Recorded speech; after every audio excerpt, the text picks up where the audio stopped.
Cool Figure TV. Revolutionary salute. Revolutionary salute. Like, share, subscribe. Welcome to the House of Revolution. You know I'm your humble host, the Yao Mean of Revolution. Young Thug is in real danger, y'all. Before we get into that, be sure to wipe your feet. That means hit the like button. You in the House of Revolution. Like, share, subscribe, support the platform, y'all. Salute to all my brothers and sisters in the audience. Well, Young Thug life is in danger for a bunch of different reasons. He done a bunch of stupid stuff and said a bunch of stupid stuff. A bunch of powerful people want him dead. But we're gonna start off with him talking about buying album sales on that hot phone. It's higher ups, White people gonna want him out the way because he's exposing what they have been doing and manipulating for their own people as well. Let's get into the content. Salute. All right, y'all. This is bad news. It's Black Balloon, man. We back with another video. Y'all already know what's going on. Let him get away. Now, look, y'all. I had to kind of circle back around to this topic, right?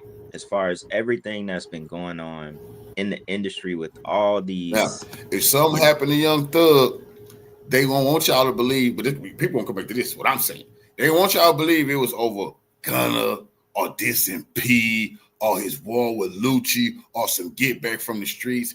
It's going to be behind him talking about faking streams and getting number one albums off of it. That is a major problem.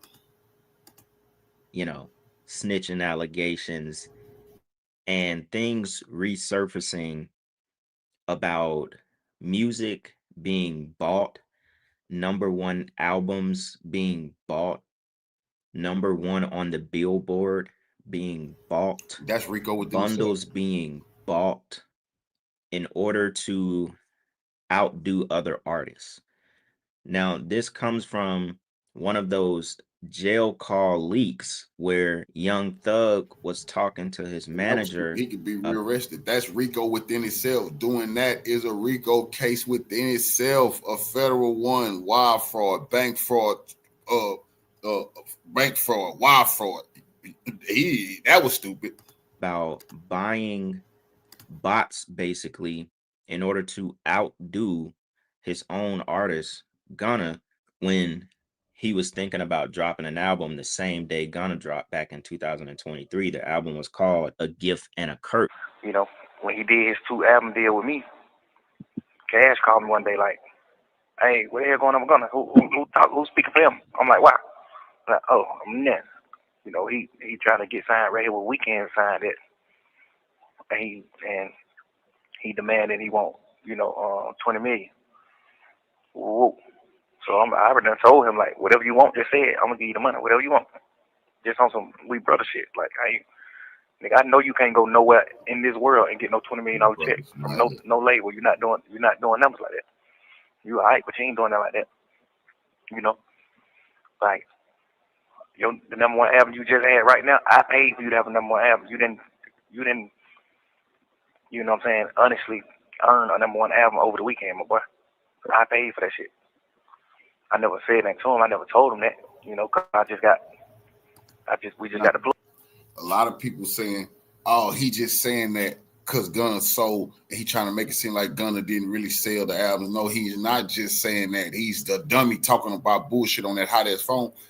But because in another conversation he having with his manager, when it's time for his album, he say, we still got that hookup to do this, to rig it. He said, we still got that plug on that. He talking about what they did for Gunna. He wanted it done for himself. So is he lying about trying to do it for himself, what he did for Gunna? But he didn't just do that for Gunna. He is the label owner. He's trying to get more motion for himself, make it look like, oh, I just blessed Gunna. You a lie, nigga. You get 50% of those records. The plug on that. Like, the industry people gonna want to do. You never earned a number one album. I spent 50 extra grand. Come on, this nigga Chatty Patty. Do you think the label bosses want this nigga sitting in a room with federal investigators about this will destroy the industry? What Thug is talking about? Fuck all the BS, the snitching, who did what. That conversation is the end of him. they cannot let this man get in the federal room and discuss who turned you on to being able to secure buying you a #1 album. Buying motherfucking stream, $50,000 buying streams for you to be weak. Obviously, Thug didn't end up dropping the same day, but it brought the topic back around of the industry being rigged, fake, and a lot of the top artists not having genuine, listeners. They don't have genuine #1s. A lot of this stuff is bought, purchased, bots, or purchased by the thousands to boost up these artists. A lot of the times it happens with industry plants. A lot of these people are fabricated and, put into the industry. And that's just what it is. Everything. Back in the day, they used to just buy the records. When you had records, they just buy the records, labels, use different locations, and buy a bunch of records. So they pre-order. Your album come out, they're gonna pre-order 100, 200,000. They shoot they artists right to the top, because as long as those albums have been pre-ordered to certain record stores, those count as sales. Those are record sales. If those albums were pre-ordered, man, the game been doing that. And let the truth be told, nigga, that's how Master P came up. He in that movie Body, Master P gave up the game when he was talking to Big Man. We gonna fill up arenas and act like the artist hot, and Master P was really giving up game on what was really going on when you act like the artist hot and you buying a lot of those records. No Limit was hot, and P was buying a lot of records too, though. It's fabricated. And what really made me want to do this video, I saw a clip that Academics posted of 6ix9ine exposing all this stuff back in 2020. Y'all know he went crazy on a rant because Billboard was taking views away from him, so other artists who purchased their #1s could sit on top of the Billboard, right? I was like, we got to cover this again, because it goes back to what these artists are willing to do. They willing to sell their soul just to get into the industry, when other artists or even, their team is fabricating everything that they're about. #1, their image is already a lie. Like in one of the lives, Tekashi was talking about Future, and, he was talking about how Future rap about drugs, Molly, Percocet, and all this crazy stuff, but he's never been arrested for a drug charge ever in his life. And this is what 6ix9ine was saying. And Future has even said he don't even do the drugs that he talks about. He just ruining kids' minds, making people go take Molly's and Percocets while listening to his music. And the one that's making the music, he doesn't even do drugs at all. I mean, Future comes from a music background all the way back to the Dungeon family. He's been just joined in, like he's been connected. But it just goes to show you the facade that these rappers live, while at the same time penetrating young minds and making these younger kids do whatever for music and to get into the industry, when you will never have the things that these rappers have, because they're being bought, they're being purchased. Their lifestyle is bought, purchased, everything is fake, nothing is real. Even them going #1 sometimes on the Billboard charts is not real. We're going to go ahead and take a few, looks at some of this old stuff 6ix9ine was talking about. And then I also want to play a short clip of him talking about Desiree Perez. Now, this goes back to Roc Nation and Jay-Z, because of all the snitching stuff that's been going on. They've been talking about this as well, because, a lot of these artists say, they this and that, they in the streets, they don't snitch. But Jay-Z, she's part owner, co-founder of Roc Nation, and she is a well-known informant. And she is also behind the whole Tory Lanez situation with Jay-Z and Roc Nation and what they did to him, with the whole Megan Thee Stallion thing. It's just this industry is just crazy, y'all. And the truth is just unfolding more and more, even with all this stuff going on with Young Thug and Gunna and all this other crazy shit. It's just making a bunch of other stories unfold, right? So with that being said, y'all, we'll check out a little bit of this, and we'll come back in a second. Check this out, y'all. Facts. Hear it. This industry is not what it seems to be. Listen, this is a rapper. You got 200 followers. I bet you there's rappers in here right now that can rap way better than me. You can rap way better than me. You will never be where I'm at, because this industry is rigged. It's rigged. Come on. He was telling the truth. I'm telling you.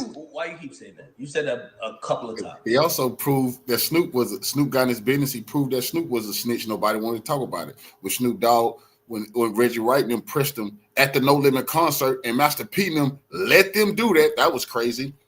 And Snoop got socked by one of the Mar Piru, Trayvon Lane, I think, socked Snoop. They took off running. They ran into and it's a police report. Reggie Wright put it out. They ran to the police. They got caught with some weed. Snoop told they got caught, and the police. He said, "Oh man, they Death Row trying to get us." They questioned him, and they also asked him about Tupac murder, and he said it was the dude next to him that killed Tupac. That's on the police report. Snoop said that. I don't know if he was joking. Why the fuck would you tell police should kill Pac after you just got socked out by Death Row? But that's snitching. No rappers can do that. Any rapper, you do that right now, they'll ruin your career. You ain't coming back from it. If the police get you and you talk about who killed somebody after you just got punched, you fleeing, they got you in handcuffs, you got caught with weed on you. 6ix9ine proved that, and everybody overlooked it. Yeah, it's rigged. It's paid for. It's this, it's that. You're a young artist. You coming up. You're believing in this dream that they're selling you. It's not. Explain it. Explain for me. I kind of get it, but like for somebody right now, that dream is gonna be what pushes them. To I'm the telling you next this level. right now, and I always go back to this NBA YoungBoy. NBA who we love. NBA YoungBoy is supposed to be bigger than he is right now. He's not commercialized. He's not acting. That boy. He's not commercialized. One of the most. So you throw Roddy Ricch in there, which is commercialized, right? You will throw Roddy Ricch in there because Roddy Ricch.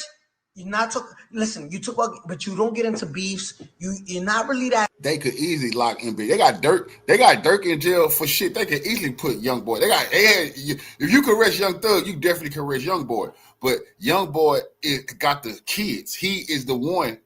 All the youngsters listen to him. They follow him. They want to be him. That's real talk. So the industry, they won't leave YoungBoy out here and let the bodies continue to fall. The gang, all the mass manipulation because he out selling everybody. They're making sure of that too. But they'll never lock up, or they're gonna lock him up for all kind of drug trafficking and narcotics with pill mills. People get real federal time for that shit. NBA YoungBoy did that and got right out. The leader of that crime organization. They're making too much money out for him. He's destroying generations of kids. That street, you're from the street, you're from Compton, right? You really are not doing too much, and you have good music. NBA YoungBoy, you're good. You're just too street. They navigate it. They throw.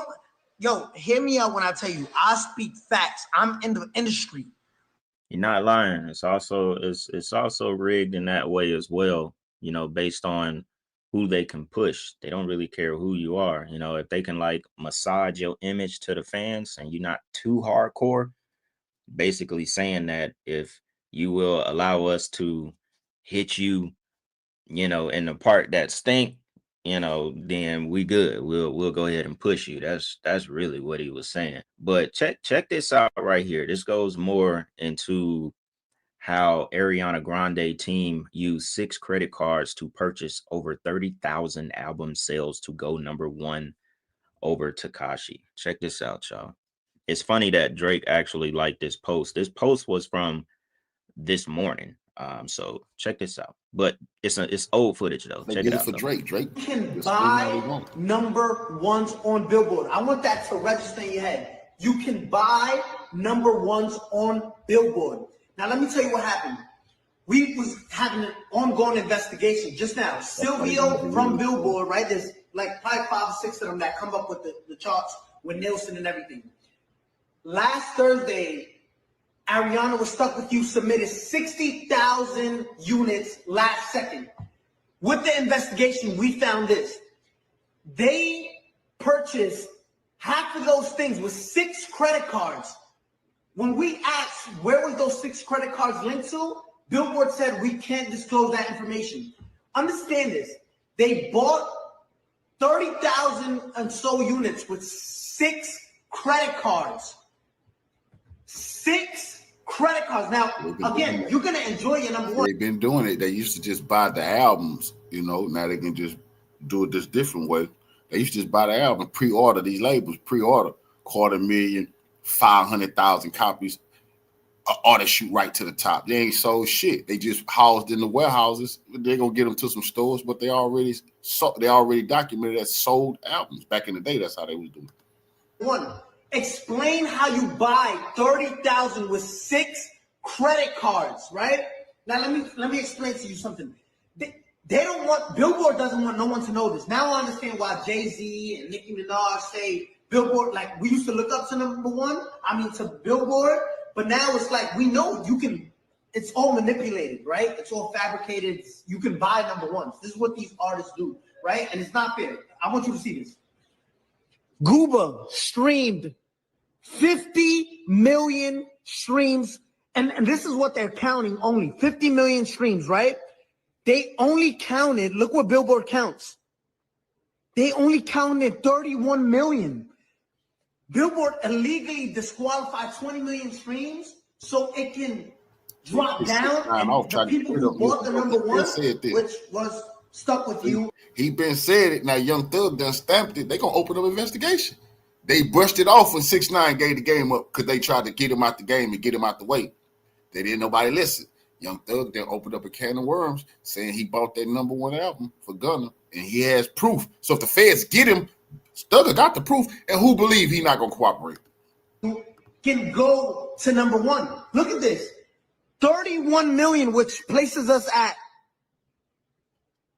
38 points. When in 5th place, you were stuck at 32 points. 6 credit cards buys you 36 credit. Listen, you can buy number ones on Billboard. I'm letting you know that. We just did a whole investigation, and their best answer was we can't disclose that information.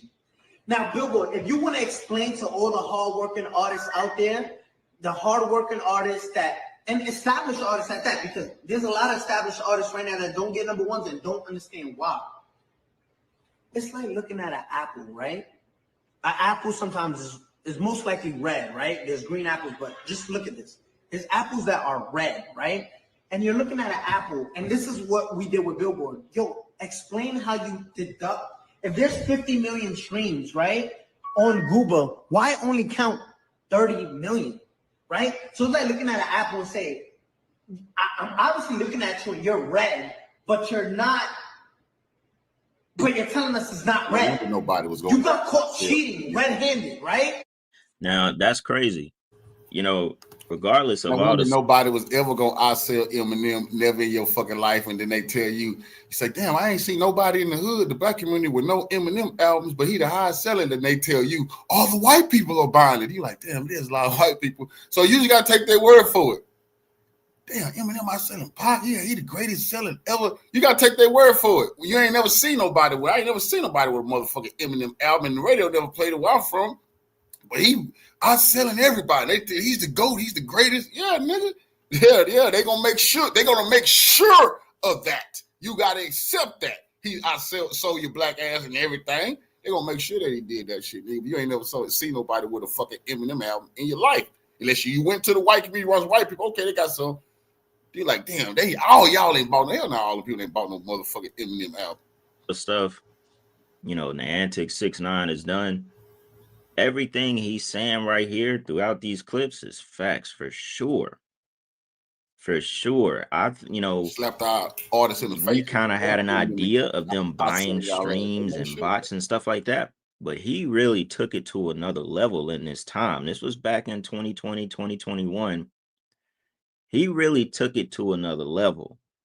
You know, now he don't even really do rap music or pretty much in the rap game like that anymore. You know, he more sticking to his side and where his music really hits and really gets him paid at. This was real. This really exposed what the industry is made of. I mean, even all the way back before streaming existed, you know, it was buying the DJ, buying the radio spins. You know, it was more heavy on the promotion. Nowadays, with streaming and the way music is done, it's done in a way that you won't be able to notice it now.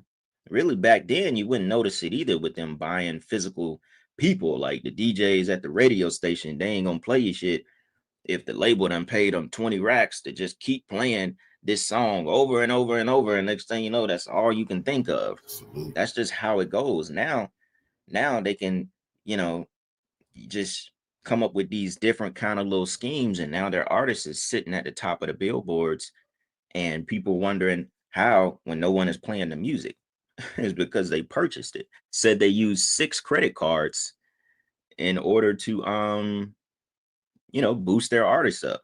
And y'all remember 6ix9ine, he was going crazy on everybody. Future, Meek Mill, Dirk, and Von, saying Dirk sacrificed Von. I know y'all remember that. I don't even really have to play the clip because I want to get into Desiree Perez. I don't know if this is a woman or a man. I'm not sure. Y'all let me know. I don't know. But she's the chief executive officer and the co-founder of Roc Nation, right? So check this out, what he talks about with Desiree Perez, and this will give y'all a little backstory on where she came from, how she got, you know, this informant thing going on, and she's with Jay-Z and Roc Nation. They're behind Tory Lanez. All this shit is real. All this shit is crazy, bro. Check this out, y'all. Became a cooperating witness for the DEA in the 1990s after her 1994 arrest for possession of 35 kilos of cocaine. Perez struck a deal with the feds, agreeing to wear a hidden wire to record her meetings with major cocaine traffickers. Hey, this is the craziest thing in the world. This boy 6ix9ine is a fool, man. It is a fool. He be on you, bro. They gotta get rid of him because he ain't gonna stop. What 6ix9ine is saying then, if Desiree Perez can be the label head and nobody give a damn, why he can't be one? Why 6ix9ine can't be the label head and everybody respect him like they respect Desiree Perez? Because she set cartels up and pointed them out, got them busted. Now she in business with Jay-Z, making hundreds of millions and doing business and signing some of the biggest artists in the game and working with everybody in the industry. 6ix9ine is proving these people is fake. They fraud. They working with Desiree Perez. Why they not working with him? So her undercover informant work won her courtroom praise for federal prosecutors, as does mine, after she helped them break up major drug dealers in Puerto Rico and Colombia. Come on now. They picking and choosing. 6ix9ine say why he can't make a comeback, bro. He should be at all the rock brunches. It's not that you don't want snitches around. Your owner, your part owner is a snitch. She snitched big time, bro, down cartels. You know, people get y'all drugs. See? They phony. And this little rainbow head kid proved it. And nobody listened. Well, they can thank Thugger for saying he paid for Gunna album, that everybody got to pay attention to what 6ix9ine was saying. And they dealing with snitches. They picking and choosing what snitches is cool and what snitches so not. I don't live, right? The live is being paused. You see Meek Mill right here with Desiree Perez, right? She's part of his. He been exposed Meek. With Jay-Z. This part of Meek. And he jumped out the car and ran up on Meek. And Meek, oh, you the police. Oh, y'all set me up. That shit was funny. Meek Mill, 6ix9ine jumped out the car. He know Meek a phony. 6ix9ine jumped out the car on Meek. Of all rappers, he picked Meek Mill. He knew Meek wasn't gonna throw no punches and wasn't gonna say, fuck it, I gotta beat it in trial and do nothing to him. Meek Mill, oh, my bodyguard set me up. Y'all working with him. I used to be on probation. I'm popular. TMZ out here.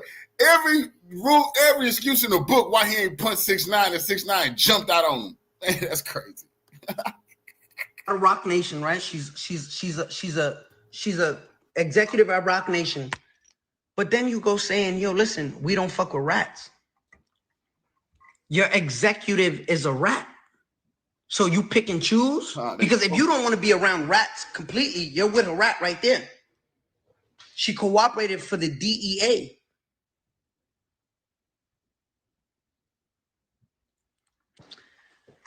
Meek Mill, you can't pick and choose who you want to call rats. You can't say this is fake. This is on public information. This was on the New York, on the New York Times. What are you gonna say? No, I didn't know. You know. Sir, you know, you just can't chart. Ever since Nicki left you, you are a nobody. Listen, Nicki took you on tour. You were her opener. Nicki made you. Now, this stuff we all know, obviously, this was going back to that beef with Meek Mill. you know, Tekashi 6ix9ine, back when Drake was all in it, all that good stuff, right? But what he really exposed was Desiree Perez and basically the shady dealings that goes on in the industry because one, you know, it's ran by shady people to begin with. And everybody knows this. Title of this video on Real Life Street Productions, D Haven talks about Jay-Z Fed friend Desiree Perez is a fixer for celebs, and Jay-Z even possibly being a Fed informant. This is just what it is. Caught with kilos, wore a wire.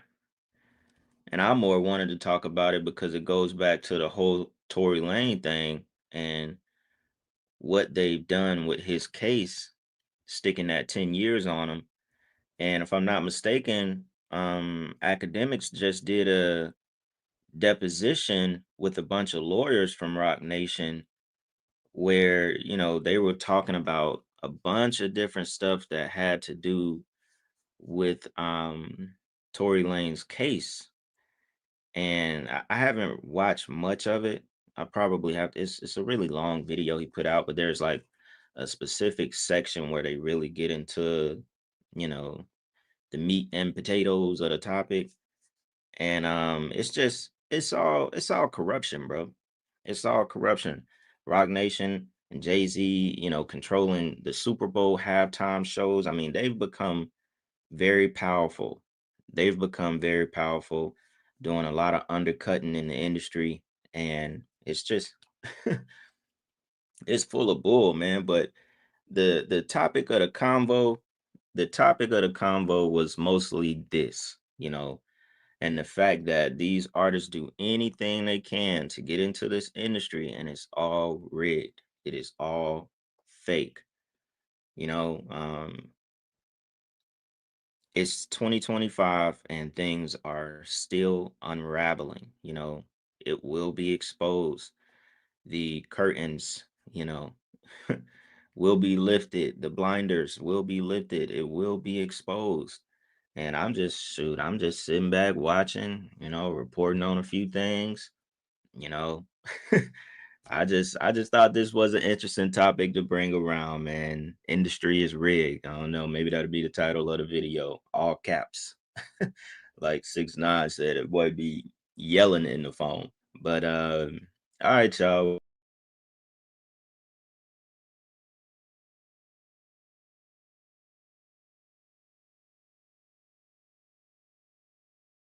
Man, we want to.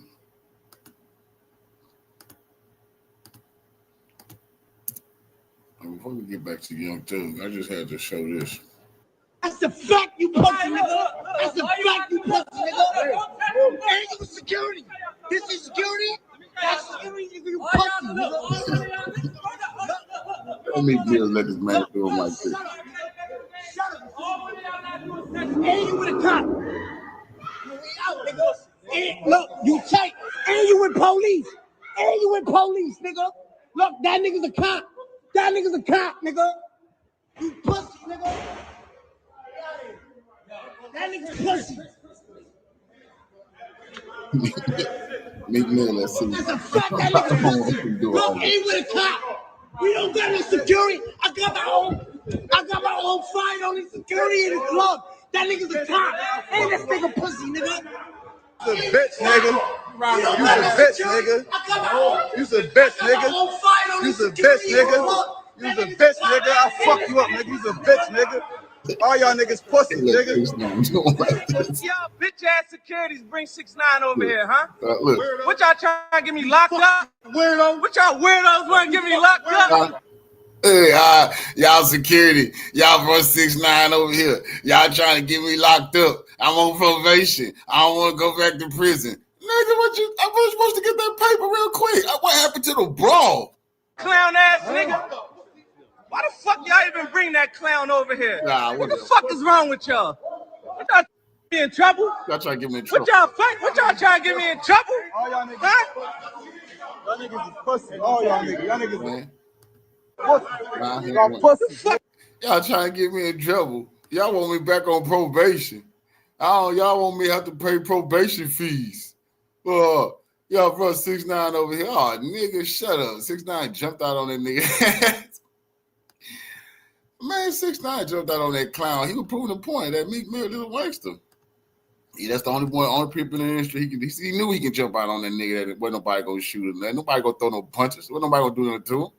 Man, it's another day, another round of embarrassing leaks for Young Thug and Atlanta, man. Things are just getting worse and worse by the day. We're getting more leaks and we're getting more contradictions, man. We're getting more contradictions and more hypocrisy from Young Thug. And he might have accidentally just admitted, he definitely just admitted that he pays for streams, he bots his numbers, he be paying for albums to go #1. And it doesn't even work sometimes. It's looking like Young Thug might have paid for streams to try and go #1 and it still didn't even work. But accidentally, in the process, he might have actually just admitted that Gunna secretly beat him in sales when they both dropped in the same time frame. So look, let's get into it, man. I got a whole bunch of stuff to get into. I got a whole bunch of links lined up. You know, we do this, man. We've been doing this every single day. We got all of the links. So today I'm just going to give you a quick update. I'm going to hit you with all of the links of everything that's happened in the last probably 12 hours, really. I'd have made a video, gone to sleep, woke back up, and just got to make another video for you guys, man. That's what it is right now, man. We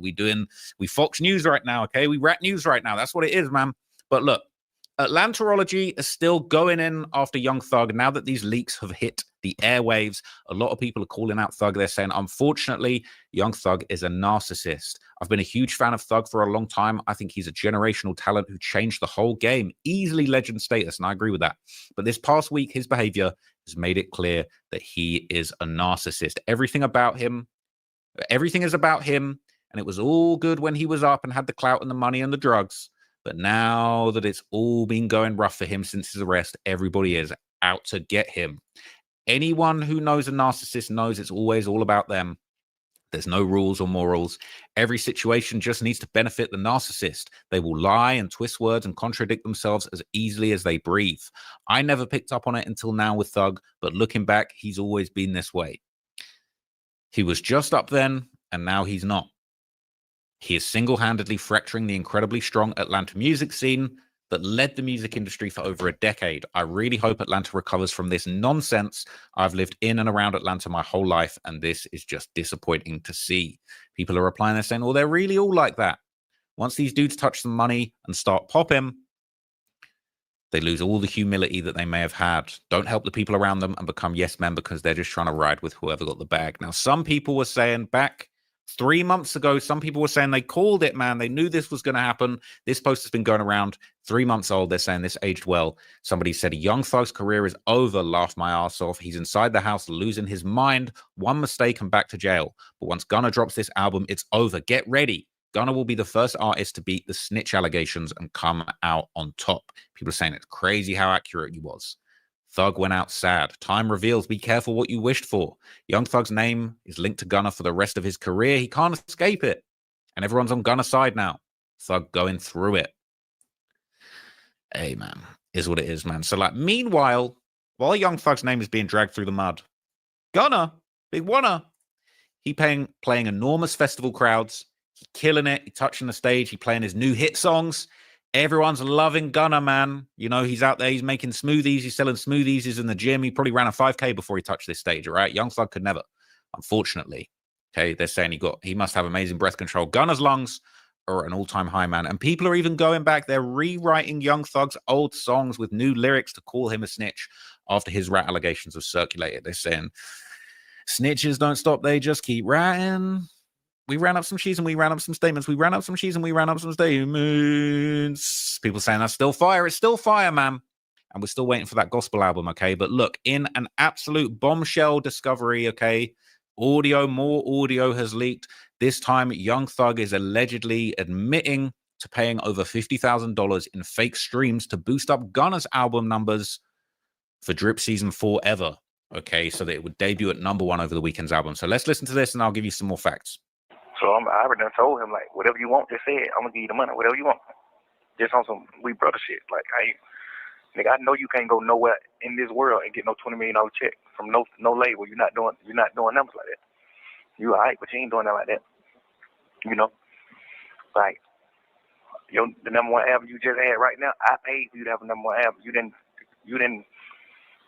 You know what I'm saying? Honestly, earn a number one album over the weekend, my boy. I paid for that shit. I never said that to him. I never told him that. You know, cause we just got the plug on that. Like, you never earned a number one album. I spent $50 extra grand buying motherfucking streams, $50,000 buying streams for you to beat weak. Right, and Cash know the same plug, so Cash could have did the same thing. But Cash like let it go. Cash just like snap down, like, man, let the nigga on the win. I ain't saying that shit. Snap down like a player. You know, but he did a little deal. He got some little signs, a little nigga from his hood, whatever. So Thug just admitted that he spent $50,000 on fake streams to make sure that Gunna's album debuted over the weekend's album at #1. So this perhaps is true. All right. Despite receiving some mixed reviews, DS Forever performed well commercially. It debuted at the top of the US Billboard 200 with 150,000 album equivalent units. All right. Gunna's second #1 album. Okay. So we don't know. Did he pay for streams? I feel like this really went #1 organically. I mean, look, we're hearing it didn't, but that song Push and P was absolutely viral. That song was absolutely enormous. Okay. This song was huge. All right. This was massive. Track ended at #7 on the Billboard Hot 100 singles charts. But when you look back at Gunna's discography, right, he had a #1 with Wunna. Okay. So Thug talking about, he didn't say he paid for his Wunna album to go #1. And that you could say that one was organic. Maybe you could say it was, maybe it wasn't. Thug is basically saying this should have been a #2 behind the weekend. But once again, people, it pains me to say it, but once again, Young Thug has talked too much and he's tied himself up as a hypocrite once again. All right. He's made himself look foolish. Because, hey, if you saying that you got the plug for fake streams for Gunna's projects, then you can't possibly be telling me that you're not also faking your streams. All right? This is where things get a little bit tricky. Because Young Thug, he was on a phone call, another phone call that got leaked. And he basically was saying, look, his album, Business is Business, is not on track to go #1. He's saying, look, can we get the plugs? Can we buy more bots? Can we bot the streams? We need to outsell Morgan Wallen. You ain't outselling no Morgan Wallen. Doesn't matter how you can fake all the streams you want. He did not outsell Morgan Wallen, and he lost. The project ended up going #2 on the charts. But this was him flailing, basically saying, man, like, how can we cheat our way to #1? I need this right now. I said nobody's ever put out 2 #1 albums from jail. Obviously, hopefully you're out by your birthday. You know what I'm saying? But if you weren't, like, that would be historic. Right. And even if Uzi moves, we still have to deal with Morgan Wallen because he's doing 100,000 every week, no matter what. Who? Morgan Wallen, the country guy. Yeah, what the fuck is this nigga doing? Why the fuck didn't we think to put him on the album? Like, what the fuck?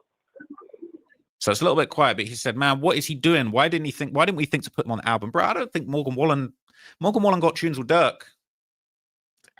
Bro, you saying you don't even know who he is. I feel like this shows, I mean, we were talking about narcissism, right? This just goes to show what little understanding Thug had of the music industry at this point. Like, you don't even know who Morgan Wallen is. You don't even know who it is that's smoking you on the charts this week, right? This is a massive country artist, bigger than hip hop, all right? Yeah, you did Beautiful Thugger Girls, you did a little country vibe, you know, did its little thing back in the day. But you saying, oh, we don't know, you don't even know who Morgan Wallen is. Then you're talking about, why didn't we think to get him on the album? Bro, Morgan Wallen got his own album, and he's stepping on you right now. All right, let me try and turn this volume up so you guys can hear this a little bit better, because this call is super quiet. I'll play this again just so you can get a full hearing of it. I'll turn the volume up. I said nobody's ever put out 2 #1 albums from jail. Obviously, hopefully you're out by your birthday. You know what I'm saying? But if you weren't, like, that would be historic. Right. And even if Uzi moves, we still have to deal with Morgan Wallen because he's doing 100,000 every week, no matter what. Who? Morgan Wallen, the country guy. Yeah, what the fuck is this nigga doing? Why the fuck didn't we think to put him on the album? Like, what the fuck? I mean, you think we're gonna beat the boy? Yo, my man, I'm not going to sleep until we beat him. So whatever happens, I'll tell you. Yeah. Whatever happens. So it's like, okay. Beat the boy, then tell the boy you can't beat me, join me. That's iconic. Get on this song, young boy. Everything you know what I mean? Man. Let's go. Yeah, let's try to beat that nigga. You still got that plug, right? That shit what we did with none of them. You still got that plug? Yeah. See, Yeah. there we go. All right, my boy. Yeah. Still. All right, love you. Call me. So he's saying, and low-key, a lot of narcissism on display here. Like he's saying, no, tell him he can't beat me. He's got to join me. What about Morgan Wallen's career? What about the number one record that Morgan Wallen worked for? None of that matters. None of that matters because you got to beat Gunna. Now, here's where Young Thug's played himself in this. He's made himself look like an idiot once again, right? Because he said at the end of that call, yeah, have you still got the plug for what we did for Gunna? Now, we heard on the other call, he was saying he wanted to drop the same day, Business is Business. This album's called Business is Business as a diss to Gunna, all right?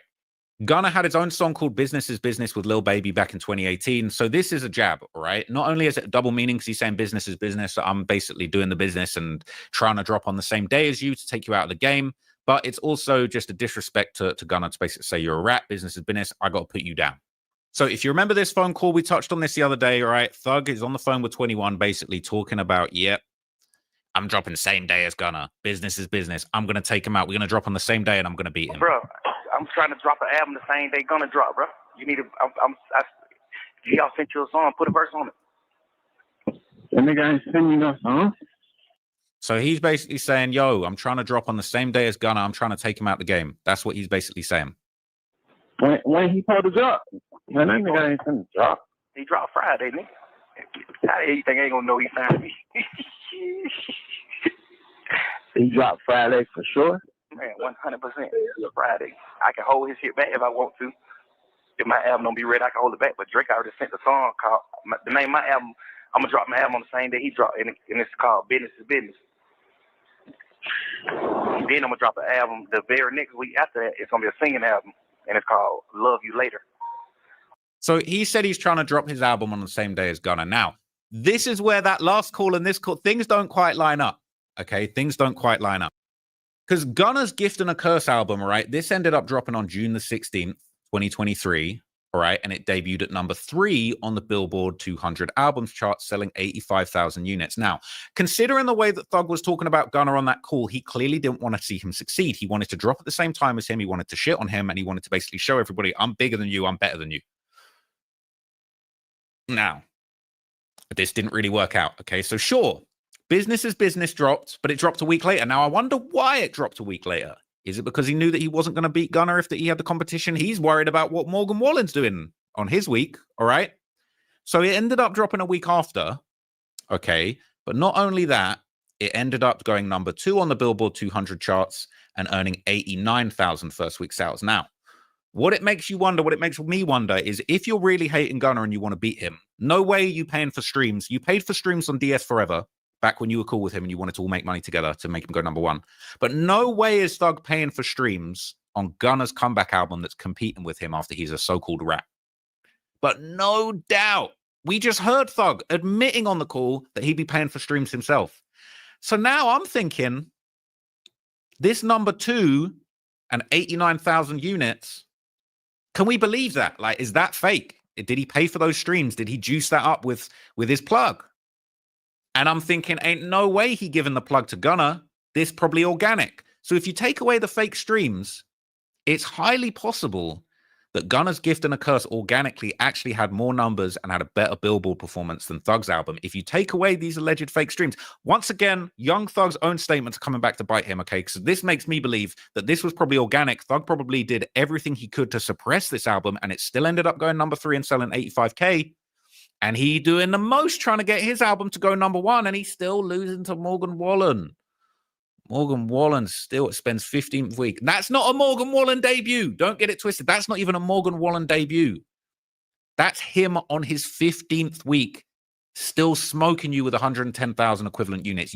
Thug didn't even know who this guy was. He said, who is that? He said, what's he doing? He can't beat us, join us. Bro, he beat you. He beat you on his 15th week, bro. He beat you on his 15th week, and you was paying for streams. It's embarrassing, man. It's embarrassing at this point, okay? Hey, Young Thug, Business is Business, debuted at number 2. That was first week, and with fake streams, bro. It's low-key, high-key embarrassing, all right? It's high-key embarrassing.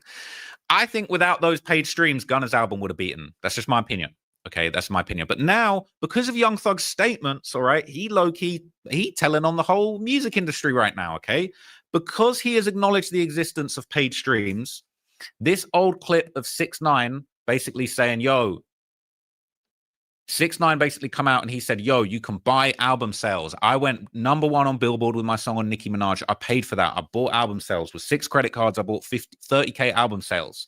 And even Drake's liking it. Drake is liking this old video of 6ix9ine exposing the music industry. Young Thug has accidentally told on the whole game. It's actually crazy. Now, look, for balance, okay, not everything's a good look. There's another leak that's come out that kind of makes Gunna look bad. But again, Young Thug's lied so much that it's hard to even believe him at this point. But this audio has come out from the same phone call where he claims that Gunna had an artist, I don't know what artist he's referring to, but received $2,500 for a show. But Gunna wanted to take the money from them. And then Thug basically said, he said to Gunna, you're signed to me. I just gave you a $15 million check. Why are you stunting a $2,500 check from your artist who still got to split it 5 ways? I'm personally not sure I believe this even happened, but if it happened, then it ain't a good look for Gunna. I'll be fair. Gunna looking like a broke boy. If this is to be believed, Gunna was really struggling out here, okay? So maybe instead of spending 50K on fake streams, Thug should have just bust him a little 50K to get a new fit. But hey, Gunna getting to that money now. These niggas go do the show. This like, man, nigga take goddamn $2,500 from the young niggas. I'm like, man, nigga crazy. I'm like, nigga, you know you signed to me and you make millions of dollars. I ain't never took $1 from you. Why the hell would you ever in your life accept $1 from these young boys, bro? These niggas kids. What the hell you finna do with $2,500, bro? Like, you finna make 5 young niggas split $2,500? You supposed to let them get $1,000 fee, bro. What the hell is wrong with you? $2,500 ain't finna do nothing in the world for you, boy. He like, well, that's a deal. That's a deal they got. I'm like, but hell, got your mind fucked up, boy. You losing your sanity. Like, but that hoe got your mind fucked up. The worst way. Like, at this point, nigga, I just gave you $20 million. I just gave you a $15 million check. Ain't no way in the hell you spend no $2,500 from these young nigga, bro. These nigga got 4 shows. Ain't no way in the hell you spend no $2,500. Man, it's crazy. Like, that type of shit, nigga just be like, oh, nah. And then the shit was like, he would do his deal with me. So there you go, man. He's basically saying Gunna's effed up. He's broke. He's losing his sanity. And look, okay, for fair and balance, that's not a good look for Gunna, man. That's not a good look for Gunna. I'm going to need an explanation. I can't really feel like we can fully believe anything that Young Thug says at this point because we done seen him lie and contradict himself unlimited times. But that's a bad look for Gunna. I'll throw my hands up. People saying I'm a Gunna glazer. All right. That's a bad look for Gunna. Okay. But another embarrassment has come out, and this time Mariah the Scientist, Young Thug's girlfriend, who we just heard on that whole chatty talk talking about, oh, P's a rat. He should have known better than to invite me to his show when P was a rat, to his party, to his birthday party.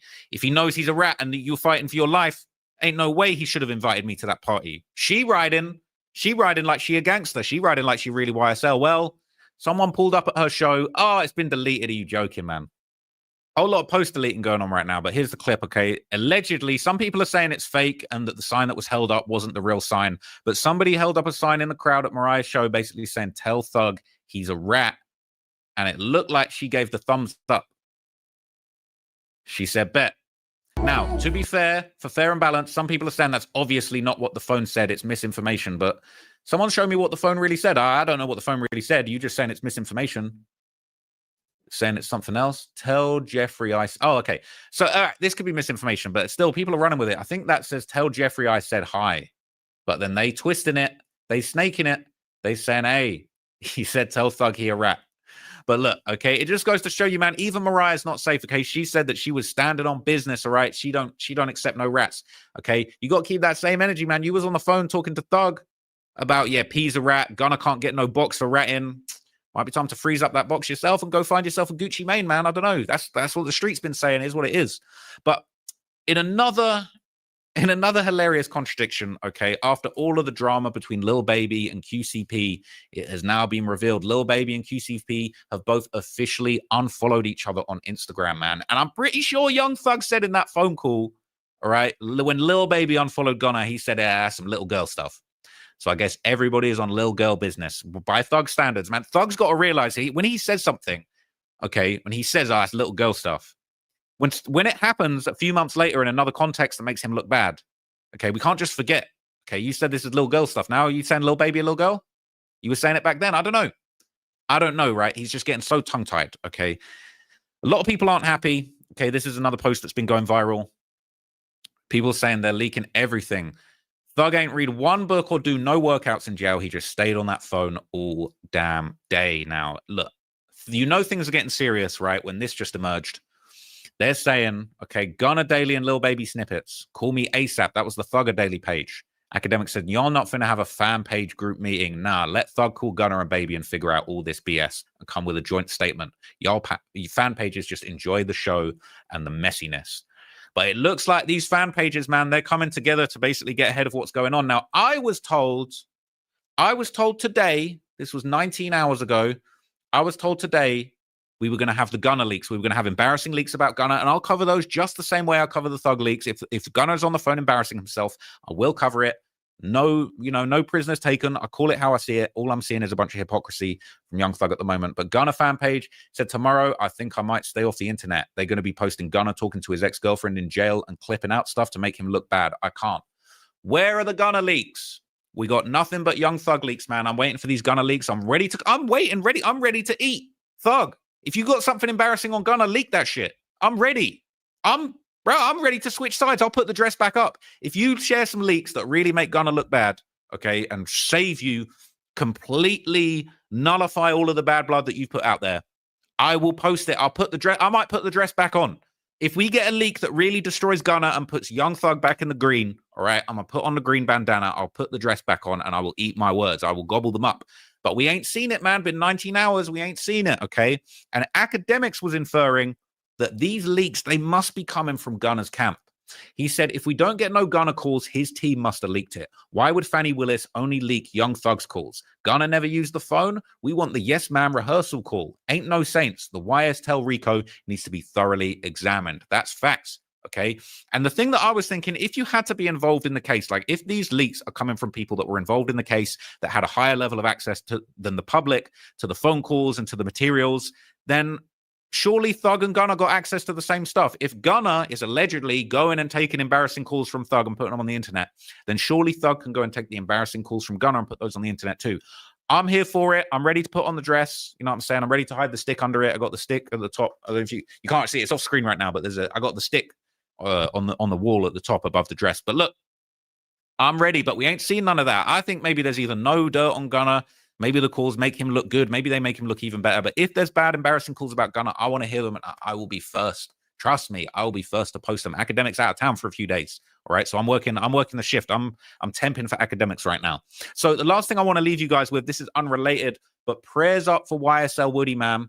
He got in an accident on his motorcycle. Okay, there was a video of him laid out in the street. All right. A lot of people were saying he checked. A lot of people were saying he passed away. When I first saw the video, I was thinking, damn, hope it's not RIP YSL Woody.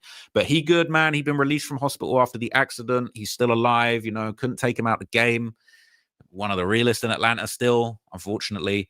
And so prayers up for Woody, man. He's still outside. Everybody that prayed for me and they've been supportive.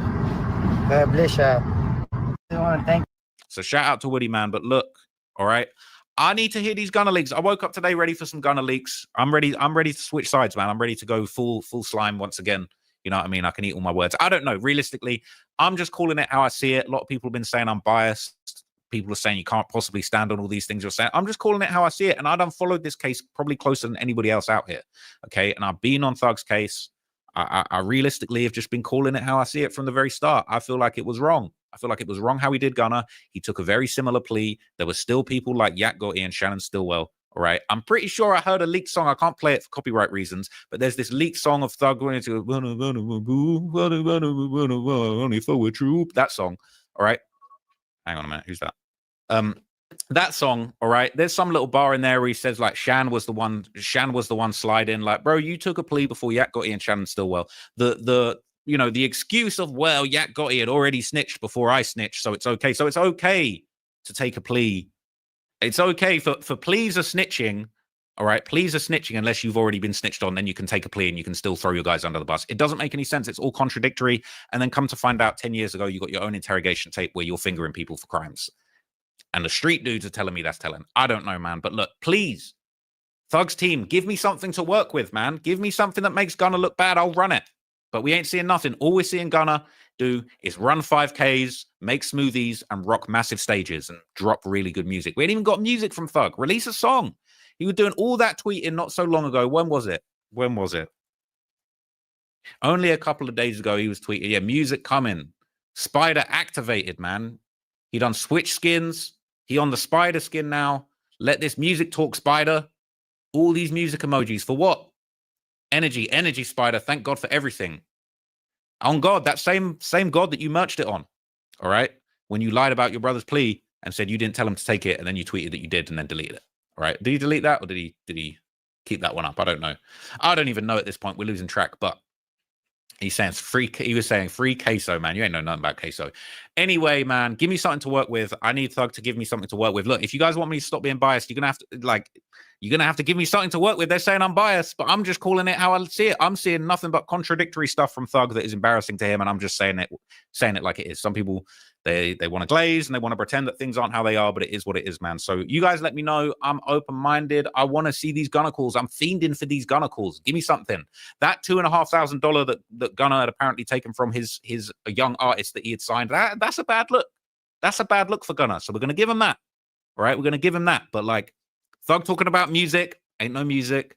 We hear it about Gunna leaked phone calls, ain't no Gunna leaked phone calls. It's just more Thug leaks, people unfollowing each other, and a whole bunch of nonsense, man. And we're finding out you faking the streams.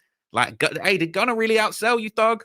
Like, did Gunna actually outsell you after all of that? You bought your streams, you just got by, and Morgan Wallen smoked you on his 15th week? Hell no, man. I don't know. But look, I'll keep you guys posted. Any more updates? It's looking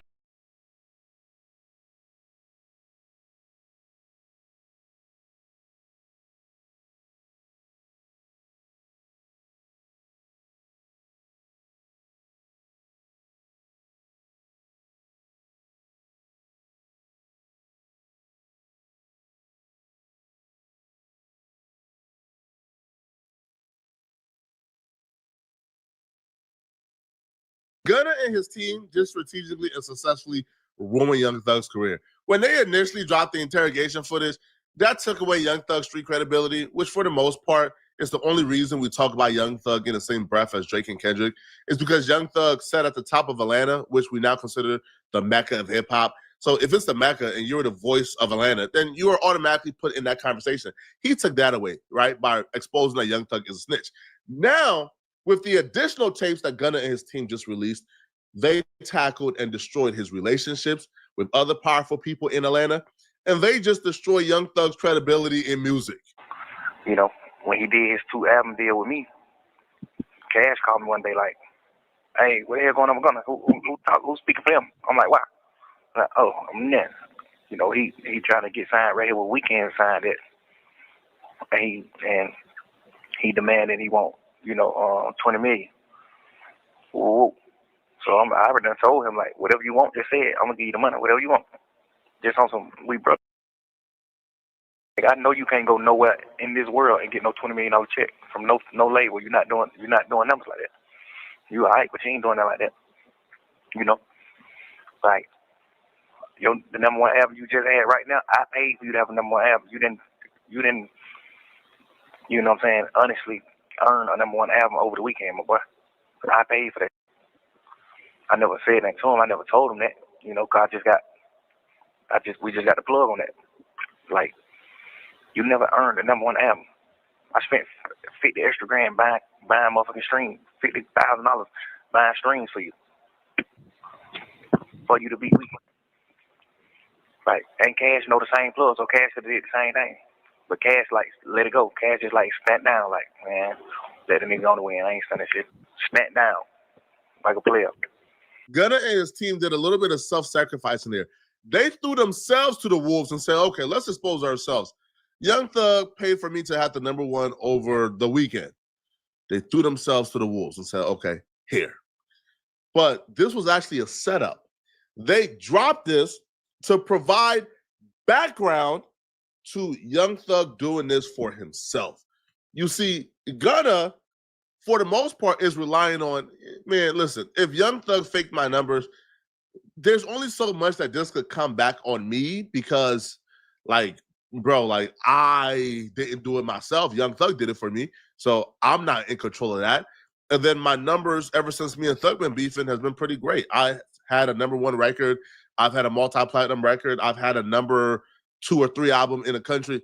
You know, I had a #1 rapper hip hop album. So my numbers are straight. So this was a setup.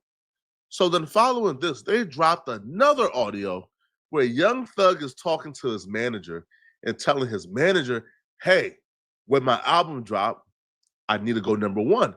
The manager telling him, bro, you got Morgan Wallen, who's a different beast out here, bro. His album is like 20 weeks old, but but like every week he does 100,000, bro. I mean, I don't know if we can beat that.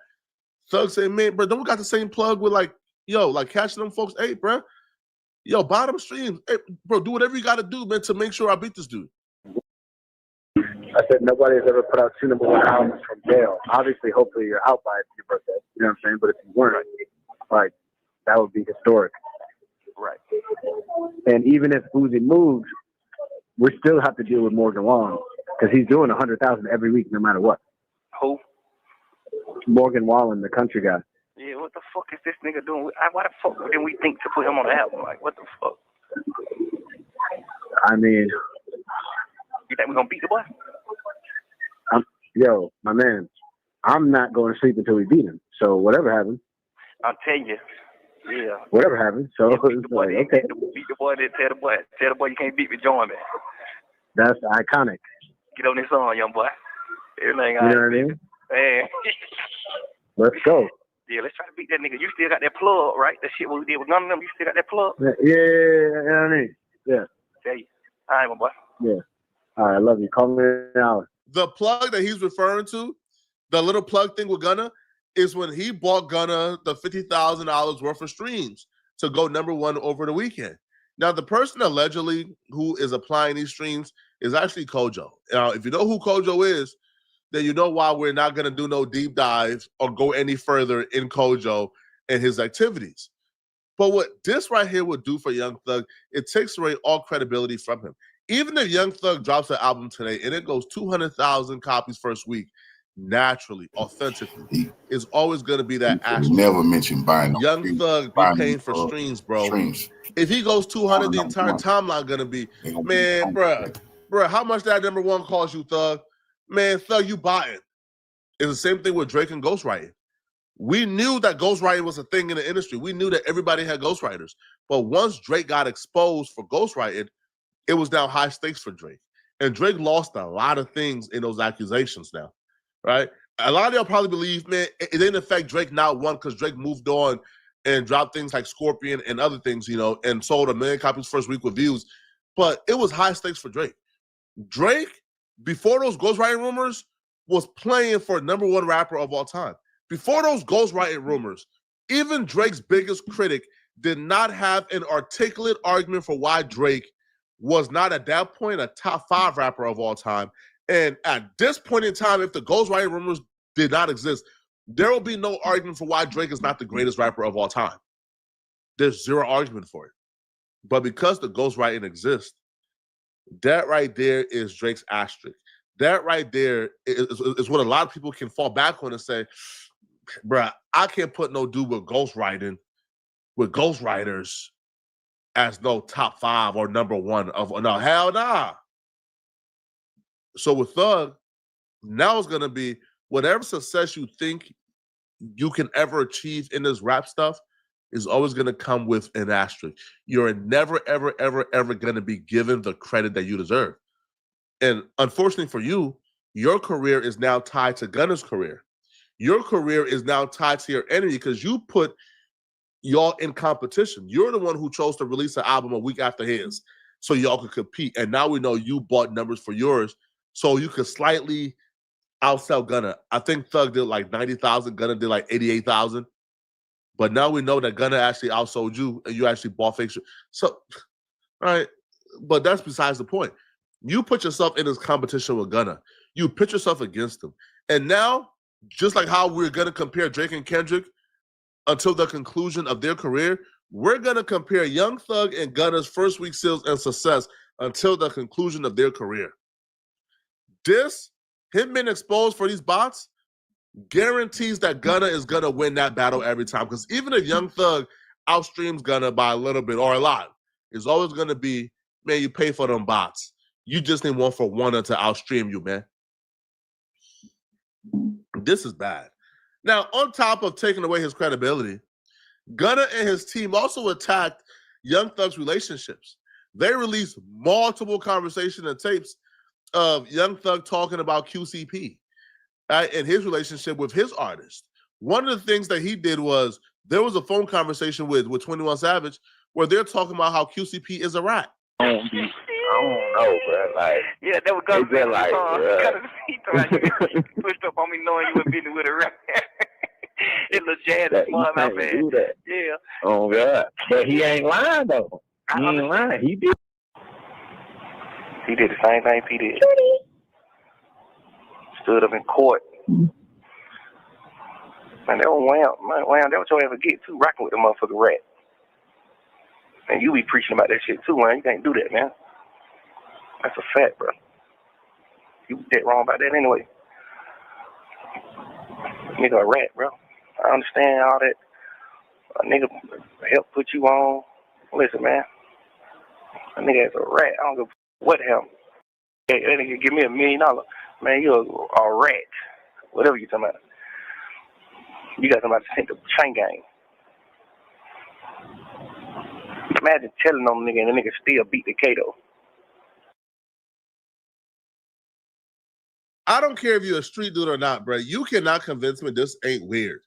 Calling everybody phone, playing rat detector, is some level of overcompensating here going on, bro.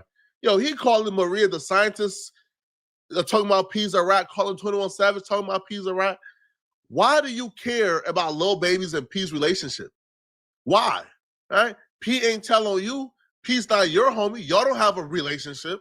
So why do you as a man give a damn if Lil Baby is still doing business with the man who put him on? Even if you believe that man is a rat, it ain't your business. It had nothing to do with you. 21 Savage gave him some really good advice. In another call, 21 Savage told him, man, bro, folks be jumping the gun too much, man. It ain't y'all business. It got nothing to do with y'all. Now, 21 Savage was saying this in another conversation and in regards to Lil Durk and others dissing Gunna before they really spoke to Young Thug to get his confirmation, right? And Thug was even contemplating coming out and saying, man, listen, man, Gunna ain't do nothing wrong. Right? So they could go back, to rocking. But what Young Thug did in this situation, speaking on something that got nothing to do with him, that now sparked for QCP to diss you. That led QCP to come online and repost 6ix9ine calling you a rat. Now, here's the thing, bro. Thug is powerful. But you're not more powerful than all your enemies combined, bro. You can't diss Gunna. You can't diss QCP. You can't diss everybody else and think it's cool. It's not going to work out for you. It is not going to work out well for you, bro. And QCP reposting this video right here of 6ix9ine calling Young Thug a rat, just sent a message to everybody who rock with P. And the bag run the streets. QCP just sold his label for $300 million. There's a lot of people from the streets in the rap game who is rocking with P because he got the bag.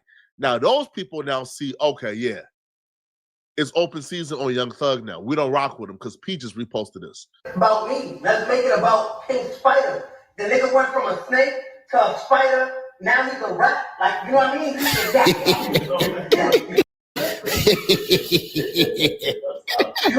QCP also took to his story to publicly say, imagine some broke-eyed rats like Thugger and Pee-wee Ratsko trying to run a rat narrative on me and all my ninjas that I love running with these hoe-eyed ninjas.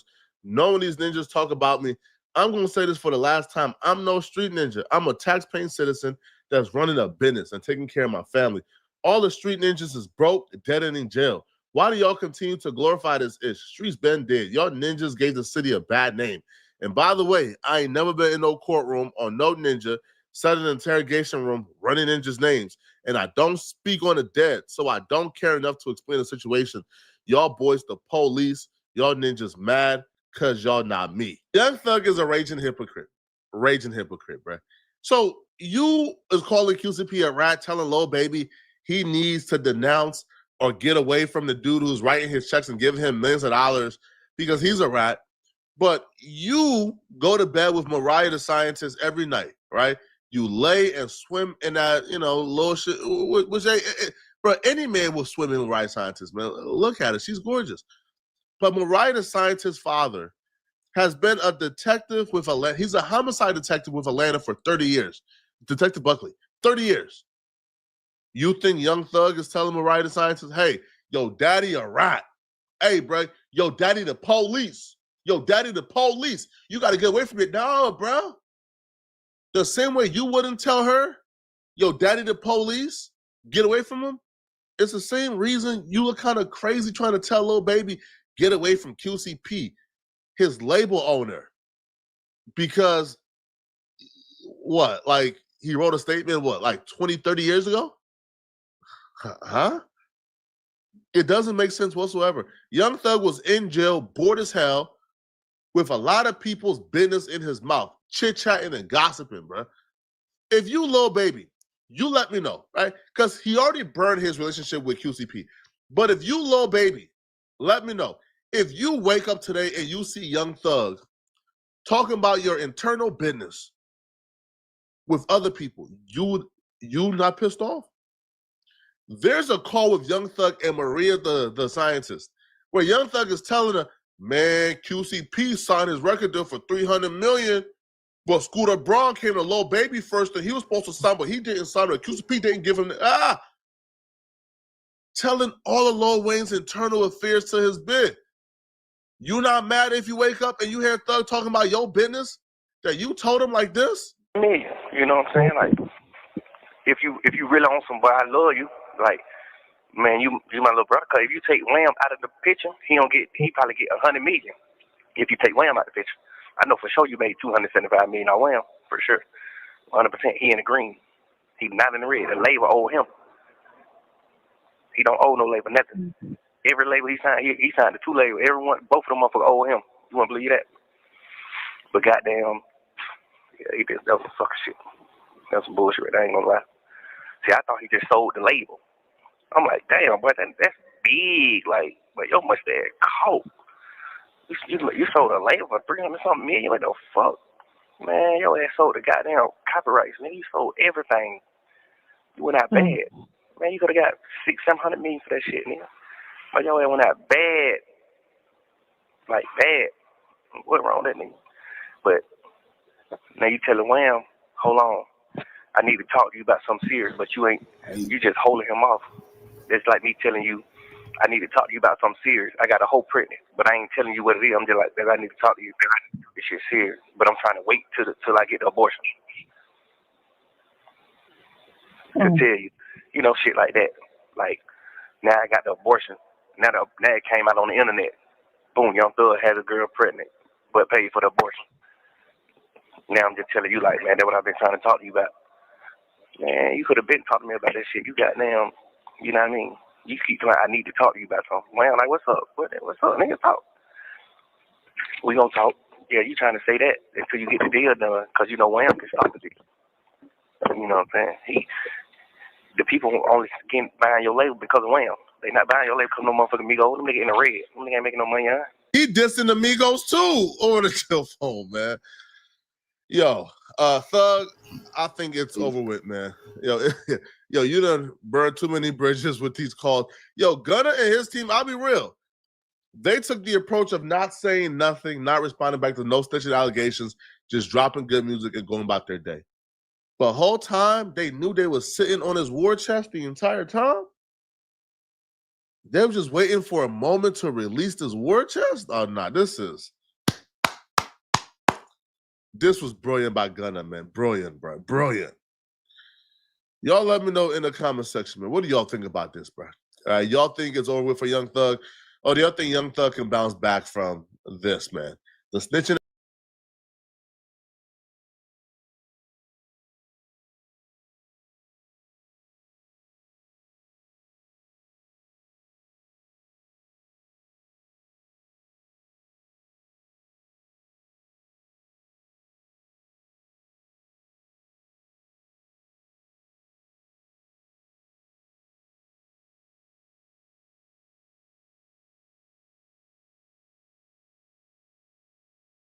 I want y'all to know today's video is brought to you by the letter L.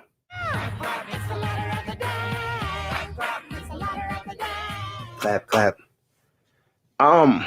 So the label paid for Brian's steal, and Gunna didn't talk to Young Thug anymore. It was revealed in a phone call. Gonna hit him with that one, and then he ain't gonna never answer the phone no more. He want no type nigga. Cause he done did little shit like try to go talk to Brian. He told Brian, man, I'm gonna come in, write a statement. I don't know what him. I was tripping. Somebody tricked me. Woo, woo, woo, woo. Then every time it be time to do it, he don't never answer the phone no more. You see what I'm saying? Brian like goddamn. Oh, for real? Yeah, on God, man. Ask him. Call Brian. Man, how long you been waiting on him? Since he took the plea. Brian been trying to talk to him. Just man, what's going on? Do an interview with him, just in case you do want to get on the stand or something. Brian did an interview with you. Like, man, nigga, stop answering the phone when it's time to link up. What the hell? But Charleston White will sit up here and lie to y'all already. I like to show young people the difference between a boss and a leader. Gunna was leading while they was in jail because Thug don't want to tell nobody who was paying for the lawyer. I know Gunna was paying for it, almost $200,000. Brian still ain't cheap. Thug finances were froze because it was tied to the game RICO shit. That's why they just giving it back. Gunna got out and didn't talk. It's two leaders, nigga, that ain't talking that I admire. Big Meech and Gunna. Charleston White, oh my goodness. Snaps. Charleston freaking White, he just admitted to obstruction. He admitted to tampering, to witness tampering, to jury tampering. He's going to get 25 years because he just did the craziest thing. Check it out. First Thug them reached out to me. When them niggas were going to trial, they wanted my help.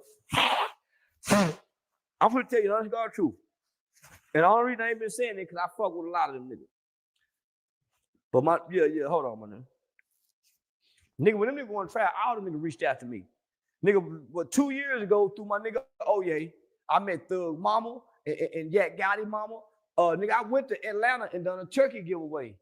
We went to the HBCU, you know, nigga, to say, hey man, this what Thug them doing. So nigga, they finna send this in the Brian Snap. Nigga wanted my help. When Woody was on trial, I was the one coaching Woody on the stand. Nigga, all them niggas know that. Thug was salute me. Me and Yak Gotti was talking on the phone. Nigga, I was sending Yak Gotti books to read. So it's not that I'm taking sides. Them niggas reached out to me, homie. Because I really have a big philanthropy presence in Atlanta. I really do real community work in Atlanta. I got a real presence in Fulton County Prosecutor's Office. Them people like me. Atlanta Police Department, Atlanta Gang. Homie, I got a real presence and connection with those people in Atlanta. And it's genuine prior to me becoming big on the internet. Them niggas know that. So all that banning me, nigga, you lying to me. You lying to me. I done been in situations where niggas realized I was the nigga off the internet. I hit my detective nigga with the safe. Nigga, they come, nigga, escorts and this. So now, nigga, I'm safe there. So them niggas reached out to me, homie, and Thug know that. And what in the world was he thinking? He was being loyal. He was YSL. He was slatty, slat. Man, Charleston, bald head, nut, White is doing this thing, bro. He a man of the people, bro. The man of the freaking people. Man, let's get another clip of him admitting that he was helping. We ain't even finna beam up. Let's go. That's what Rollo said last night. Young Thug, he up the Atlanta culture. He turned everybody against each other, from Rich Homie Quan to I guess he turned Lil Baby against a lot of people. And you know, we seen what he did with Gunna. Rollo blames Young Thug for everything. Everybody behind the scenes do too. Homie, they killed Nut.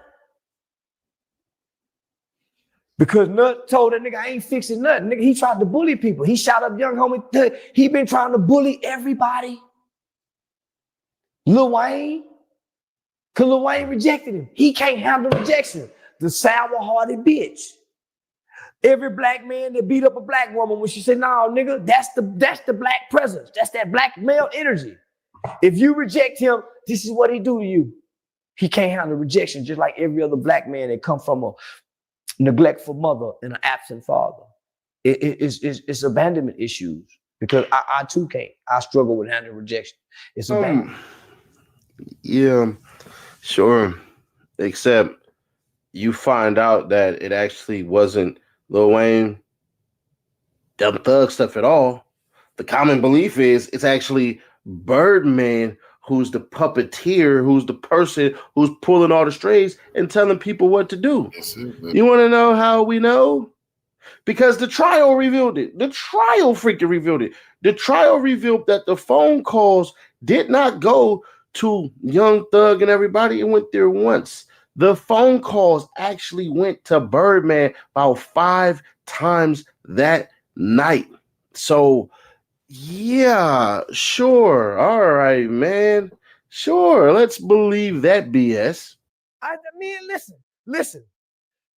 DC Young Fly done told before too. Oh man, breaking news.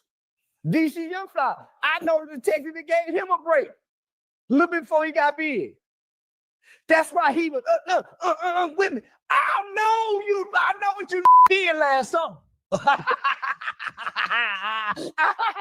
know what you did. I know these secrets, homie. Gangsters and gangs. Haven't I been preaching this? Yeah. Haven't I been preaching this? This is prophetic. And I ain't just been talking, I promise. I went one time, I went a whole year with no sex. Just in the spirit, just in studying us. I spent hours in. I've been reading scholar. I've been writing about us. Man, I'm deeper than what they know. Man. A lot of people are saying, well, this audio is from 2015. I don't give a damn. They went back to 93 when I was a baby. They went back to 93, son, when I was a baby. They went back to Pop Hunter when he was 11, 12. Steven Jackson said, I don't give a damn if he was 7. He just said this on Trick Daddy Cooking Show. So come on now, we gonna move the goalpost. I've never hurt nobody. So why put the goalpost so close up on me? Thug got his baby mama killed. They killed Jonathan Nutt. It's documented. They can prove it, homie. If they would have put the right, Brian Steele ain't that good. If Atlanta Police Department done their job, the U.S. prosecutor them fucked up. If they would have never let Brian Steele say this is about rap lyrics, no, it ain't. This is about evidence. These rap lyrics did not lead us to his crime. The crime was already led. We had been discovering these crimes through evidence, picking up bodies, picking up bullets. We didn't solve these crimes from listening to these lyrics. We've been picking up bodies. Mamas and daughters and sisters and brothers and kids been dying by the hands of these and they going to rap about it. Man, these women, these mothers is in agony. Present. What happened to? I don't want to talk. Well, Thug said it was to help his friend get out of the. I don't want to talk. You can't help your friend. There's nothing you can say in an interrogation room to help a person because every question is to not help. So, I ain't call Young Thug a snitch, but I ain't call Woody a snitch either. I ain't call Yak a snitch because at the end of the day, their belief down there, some, not all, is that you give the detective some BS and that's what you do. There's the theory of I'll give them this crap to say, hey, bruh, Pee Wee RICO and Lil Wayne's cool. They like bro. He give him weed. He give him his drugs. What the hell are y'all talking about? But Charleston White is lying. Charleston White is lying. And you know why Charleston White is lying? Because Charleston White didn't meet Woody during that crap. That wasn't even true. Charleston White is lying because Charleston White knows the internet now. Charleston White took the freaking photo like this, bruh. First off, let's understand something. Charleston White did not know any of this stuff at all. Because if Charleston White was tapping in, really tapping in, he said talking to Young Thug's mom, you wouldn't have been talking to his mom. You would have been talking to his father.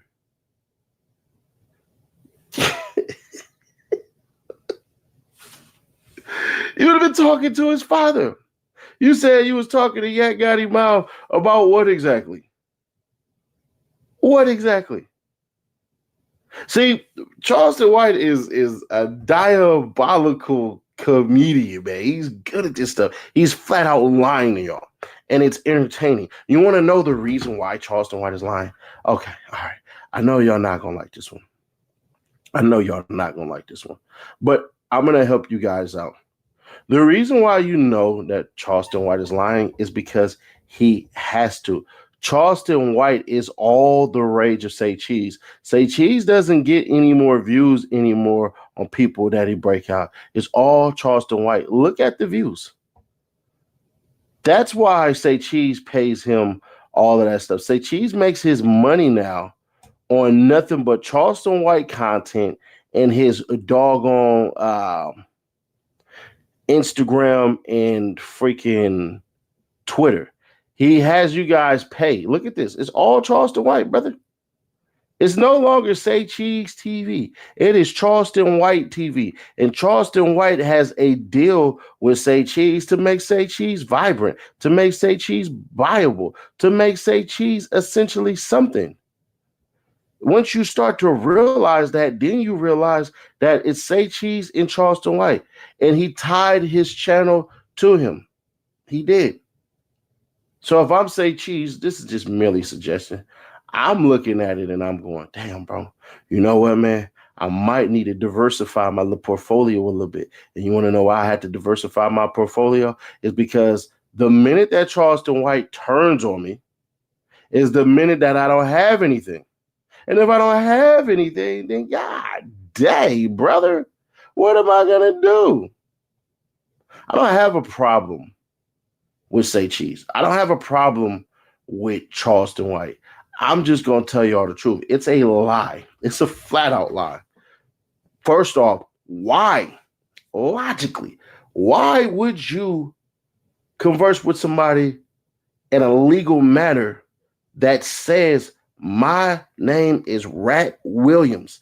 I'm cool with Atlanta PD. I'm this, I'm that. As a smart person, I could say I can do business with you, but I can't put my freedom on the line for you. That's why when we did the lawsuit thing and we tricked Charleston White to exposing his hand, that's what it is. Charleston White is going to reveal basically he made all that up. If I'm Charleston White, I wouldn't. But none of that stuff is true. None of it. None of it. Charleston White is on this path to say that kids who told should not be held liable like adults. And I agree. I agree. If a kid is 13, 14, 15, 16, 17, and they quote unquote snitch, hell, I even give it 18. We can say 19 too. Teenage years and they tell, all right, they don't know no better. Okay. They don't know any better. But what I would also tell you is this. If they under code, they under gang, they don't know how to lie to the police, they don't know how to operate, they don't know how to do all these things, they don't need to be in the street. We judge gang members off of what gang members and gang bangers do. And what gang bangers and gang members do is you do not sit up there and send people to jail. You don't. You just don't. So the question then becomes, did what Young Thug do send anybody to jail? No. Did what Yak Gotti do send anybody to jail? No. Did what Lil Woody do send anybody to jail? No. Now, if we spin it, Yak and Woody, they actually did send people to jail. They damn selves. Because at the time, they were too dumb to know the tricks that the freaking police investigators or the investigators using. Y'all do know with all that stuff that was said to Yak Gotti, that was all coerced, right? That's why it never came in. If you paid attention to what the judge said, the judge flat out said, this is illegal. It's called fruit of the poisonous tree. It's not coming in. Him and Miss Love, my ex-girlfriend, just kidding, I'm just joking. They had a spat out for it.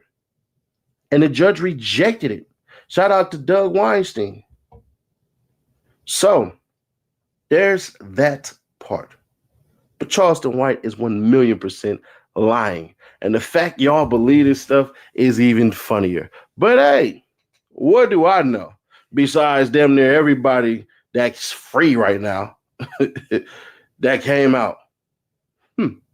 Things make you wonder. You were to tamper and call and all this stuff and everything like that. Wouldn't it make sense that you would be in the mix with some of these cats? Wouldn't you be helping out all these other individuals that you didn't fall out with? The whole thing about Nut and all that stuff, it technically wouldn't have been a YSL job. It would have been a Birdman job. It is what it is. Do I believe that certain people and certain things happen? Man, listen, there were bodies dropped on both sides. It's all pathetic. It's all sad. But what's even more pathetic and more sad is it's too late for anything to actually change. And that's where everything gets worse. But hey, y'all let me know y'all thoughts on this one. I just seen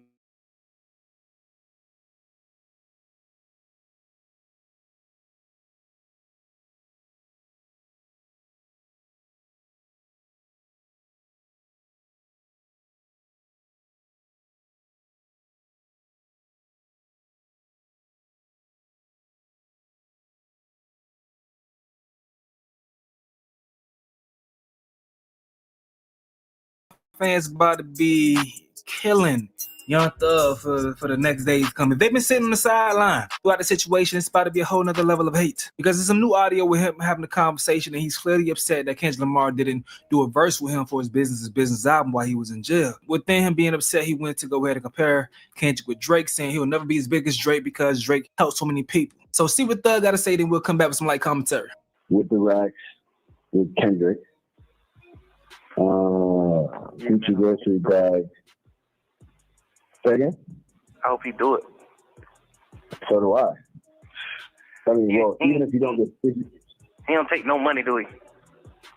No. He wouldn't do that. Just think about it. He does so few verses. Like, you know what I mean? Like, he's not just doing verses. Like, right. But that's the only other person that gets a Kendrick verse is Baby King, and that's like his cousin or his nephew or something. Right. You getting all the damn verses to this nigga, man. What the heck you doing, crazy? All that fake. I ain't getting no rapper songs. I don't be liking them type nigga like that. Why? You nigga get too big. I don't want to do no feature. Why? Why you don't want to do no feature? Why wouldn't you want to do a feature for a superstar? Like, you ain't like goddamn Street calling you for a song, you know? Like, right. You really got Lil Durk calling you for a song, Lil Baby, Thug, real superstar calling you for a song. Why wouldn't you do the song? We lit, nigga. We going number 1, 2. What you thinking? You know, it's just like, I don't be understanding that type of shit. Supposed to be a nigga who bless a nigga. That's why them niggas will never be bigger than Drake, ever in life.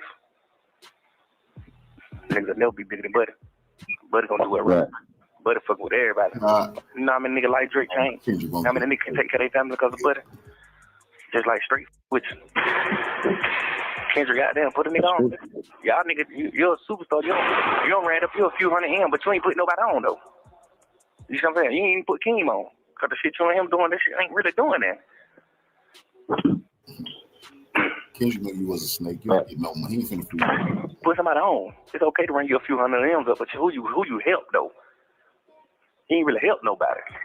It's the saying. You did all that shit for nothing. Nigga, he ain't help nobody, nigga. Nigga ain't really gaining no fans off of you. Keem ain't big. Keem love hell, man. Can't sell no ticket. Watch out. Like, man, watch out. I truly believe you do a song on me, Wham, Dirt, Moneybag, Savage. I truly believe we'll have your ass dope. trending, like, so they're gonna be like people in the real world with you.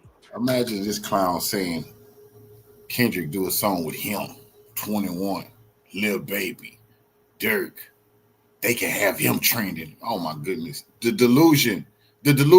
And all this because the man won't do a song with you, but he needs you. It sounds like you need him. You want to feed off his energy. This dude here, he exposed himself to be an absolute hater. But see, that's why Kendrick made the right move. You do a song with you, clown. This is how you talk about people. You people who does songs with you, you ran him into the mud. No, it seems like he's seeing your snake energy. Kendrick is 100 times bigger than Young Thug could ever be. You think Thug could ever be doing a Super Bowl? Fuck. Kendrick bigger than all of them niggas put together. That's a fact. Not the rap world. You know what I'm saying? It's gonna be players and cool bitches, lit bitches, and players and shit like that with you. Them type of people like with you. You gonna get like the real streets and the real people with you. You gonna get the East Coast for the East Coast ain't with you, bro. You really trying to keep all the blessings to yourself. You really trying to keep everything to yourself. You really sit in the studio and work on the album and don't put nobody on the album. Like, God damn, bro, you ain't gonna fuck with nobody. You ain't gonna bless nobody. Bullshit that king, like, but it's like, what the hell is you doing? You supposed to be with me, Wham, Dirt, Savvy. You supposed to be with us. You supposed to be calling us like, hey man, I want y'all young niggas on my album. I'm on some player shit this time around. I'm on some player shit. Well, y'all can say like, I got him lit. You crazy. Come on, man. God damn. Look at this nigga. I don't know though. This nigga crazy. Here, damn man. Why that nigga won't? But you can tell he pissed, man. Why this nigga won't get on my album, man? So I can roach off his name and eat off of him. Come on, man. Damn, don't you know we can imagine him saying, don't you know we can turn you up? If you just get on my album, we could blow you up. If you just get on my album, that's gonna help the streets fuck with you. This is sick, bro. If Kendrick Lamar just get on Young Thug album, the whole world will know Kendrick Lamar name. The streets will really accept Kendrick Lamar if he get on Young Thug album. Man, why you won't just get on my album? Hell no. Nigga no. Hopefully he do the song though. If you don't, I ain't really giving no damn. This will be good. Yeah, over good. Then after all that hating, you heard him. Damn, but I hope he get on this. I hope he get on the song. But if you don't, I don't give a damn though. You just hoping. You hoping. Damn, I hope he's saying that. Hope he's saying that. But I don't give a damn though. He a hating ass phone ass nigga. He ain't real no way. Nobody really fuck with him. But damn, I hope that nigga sitting that verse. I'm so glad they put this out. You can see the mind of these backstabbers, bro. Continue being rap, man. You know what I'm saying? Continue being rap, man. Stay supportive. Yeah.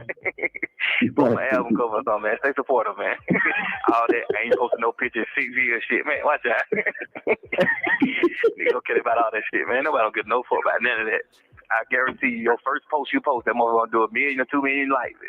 You can get on the internet 16 years.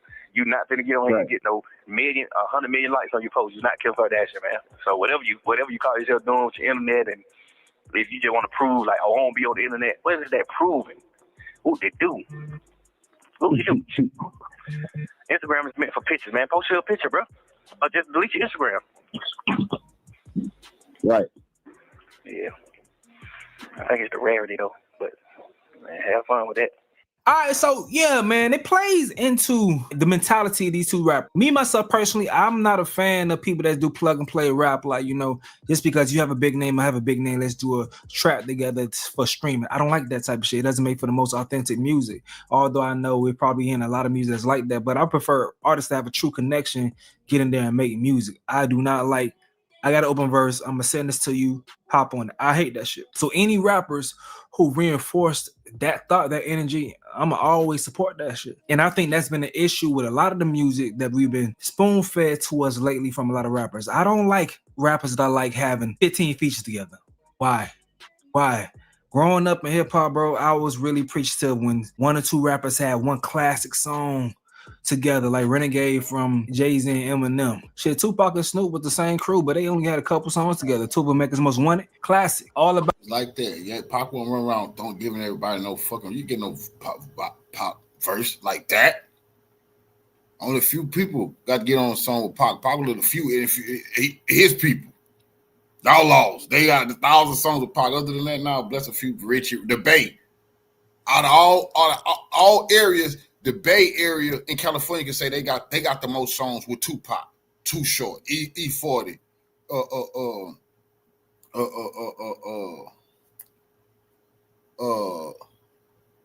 was on that? What's my boy name? Rapper Forte. Pac wasn't giving everybody no verse, and the music business was jumping. A lot of rappers, they wasn't getting no Tupac verse. He didn't give a damn. It wasn't because you big. Let's do no. And like he said, him and Snoop got one fucking song together. That it amazed me at the time. Like damn, I thought they at least knocked out 5 or 6. Hell no, one. That's all you getting, Snoop. About You classic. Like, we don't need 1,000,001 tracks. I feel like that shit just pimping the game.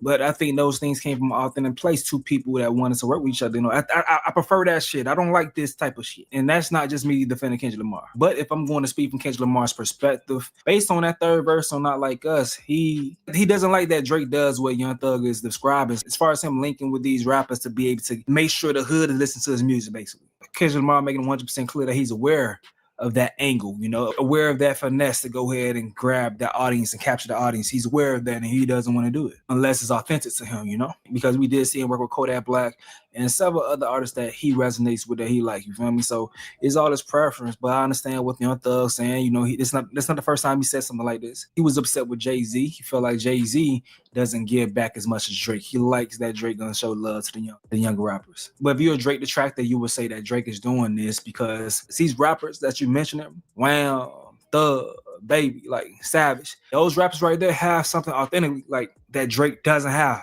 Jay-Z doesn't need another rapper to tap into the streets in the way that he wants to. Kendrick Lamar doesn't need another rapper to tap into black culture the way that he wants to, you feel me? They don't need that. Drake wants that validation from these rappers to be able to talk certain ways in the song. So it's a different perspective. It's more to it. Personally, from a music business perspective, I understand why Drake tries his best to take advantage of these relationships and use it for his benefit, you know, especially when the people on the receiving end, on the other end of it, they're much more happy about. Kendrick and people probably already knew Thugger is a snitch. Remember, Kendrick said he knows something that make Gunna wanna look like a saint. So he's probably talking about what's gonna come out on Young Thug. The label execs probably already been talking about that. That Thug is gonna be exposed soon as a fucking rat. Kendrick said he knows something that make Gunna wanna look like a saint. What could make Gunna look like a saint? Oh my goodness, Young Thug ratting big time in the detective room. About what they get out of it. They're not even thinking about it from the other way around because it does help them a lot. Because on their end, Drake gives them a whole nother level of visibility, you know, to tap into. It grows their fan base, it grows their reach a lot. So I understand why they are happy with that connection. It makes perfect sense, right? Tapping into a whole nother audience that you may have never tapped into from just being a normal street nigga. You got someone that has crossover appeal rocking with you, that helps them a lot. So I understand the loyalty from Thug. You gotta be real. Niggas just trying to get their money, especially people that don't look like a lifeline for them. I'm not saying a lifeline, like it is very important to them, but the culture of rap, they're not looking at it from the same perspective of many other rappers. They look at it as a job. They trying to change their lives. They like making music, but they don't value the same thing that everyone else values in hip hop. So if you ask Lil Baby, you ask Young Thug about that verse that Kendrick Lamar spit, they're not trying to hear that shit. And this man helped put millions in their pockets. How can you tell someone they're being taken advantage of when they receiving so many benefits from that shit? Like, woman is being cheated on by a man, but that man is taking care of her financially like crazy. You feel me? Shit. Whatever happening as long as that shit don't disturb my peace. You feel me? Like, it's a give and take situation, and if they happy with it, who am I? Now I want to put a button on another situation. I've seen a lot of people like questioning the validity about what Young Thug was saying about Gunna's album, that he paid $50K or whatever to go ahead and get fake streams on the people. It's like, oh, that's a lie and shit. Listen, okay, you can believe it's a lie. You can believe it's a lie. But I also seen people saying why he don't do it for his own album. After hearing this, I'm sure that Thug believed 100% legitly that he paid for Gunna's stream. Because in this conversation right here, he tried to do it for his own album so he can beat Morgan Wallen now for the #1 when he dropped Business is Business. I said nobody's ever put out 2 #1 albums from jail. Obviously, hopefully you're out by your birthday. You know what I'm saying? But if you weren't, like, that would be historic. Right. And even if Uzi moves, we still have to deal with Morgan Wallen because he's doing 100,000 every week, no matter what. Who? Morgan Wallen, the country guy. Yeah, what the f- is this nigga doing? Why the fuck didn't we think to put him on the album? Like, what the I mean, they go to show you he also elite. He pissed off at Kendrick. Kendrick won't get on his album. You never be Drake. You don't look out. You'll never be Drake. Pissed off, Kendrick won't get on his album so he can leech off his motion and steal some of his energy. Now he mad at this country artist. Damn. And why we didn't think to put him on our album? You don't even fuck with him. You didn't know who he was. You want him on your album? That's crazy, bro. That's disgusting, fam. He forcing this type of shit on his audience. Probably didn't want no country dude. He don't give a damn. He trying to buy the man audience and the man motion.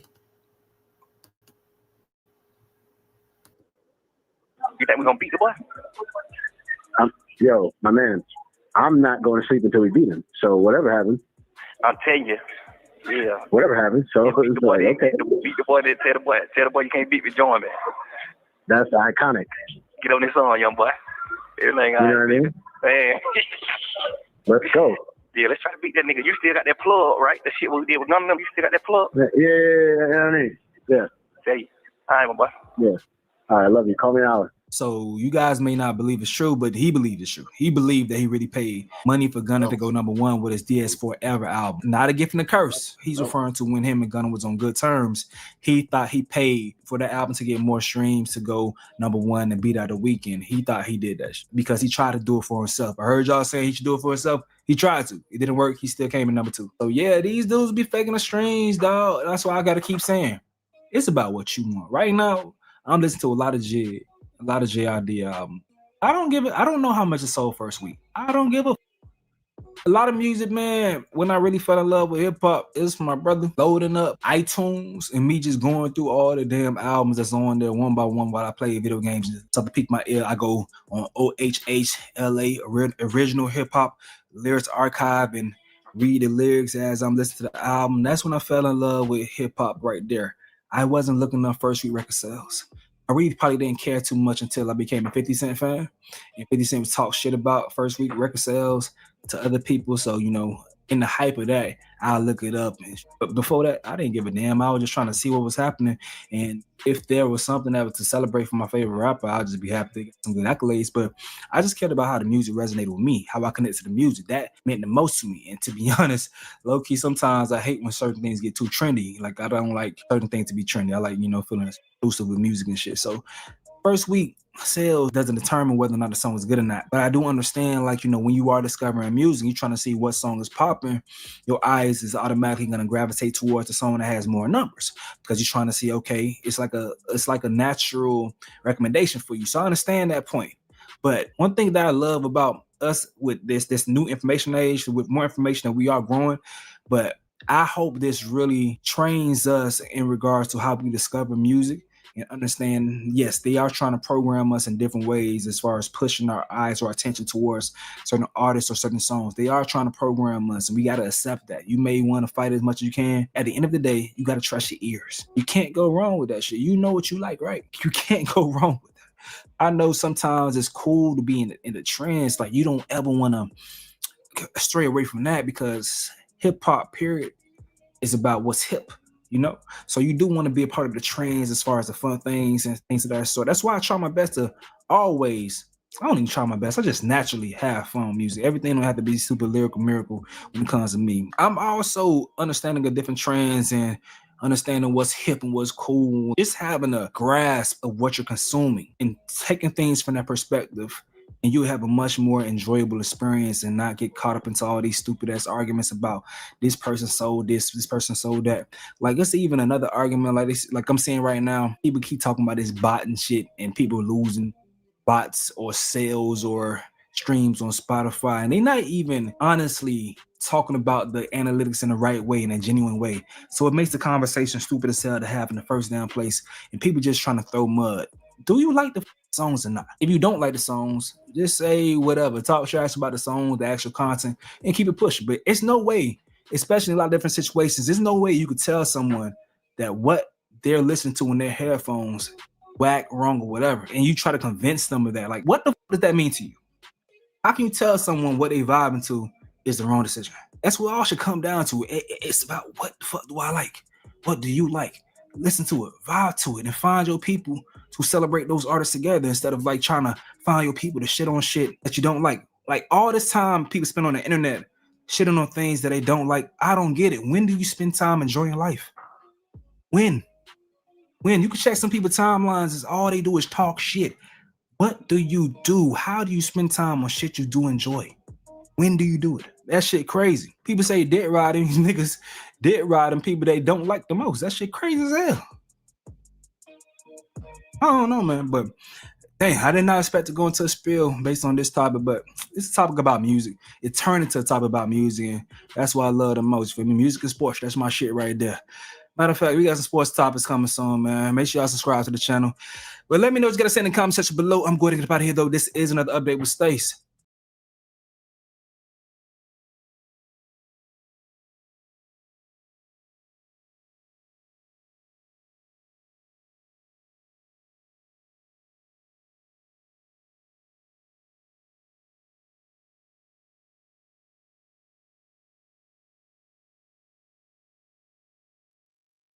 What's poppin', y'all? Man, there's a lot of disgust that I have for damn near everything that's been coming out about Young Thug. And really, if we're keeping it a buck, the lowest thing on the priority list for most people is probably him in that interrogation video on what ratting or snitching or telling is. His character is just falling apart completely. And this actually hurt my heart because for some of you guys that don't know, some of you guys are new. I was the biggest Young Thug. I was proselytizing Young Thug music in 2014. Like it was tough out there. I'm not gonna lie. Like we were hiding. We were basically coming out from under the floorboards like Anne Frank and trying to get people to convert to Young Thug because they were hunting down Young Thug fans and saying that he was the most garbage thing ever. It was tough being a Young Thug supporter back then. So for me to see this, it's just like, ugh.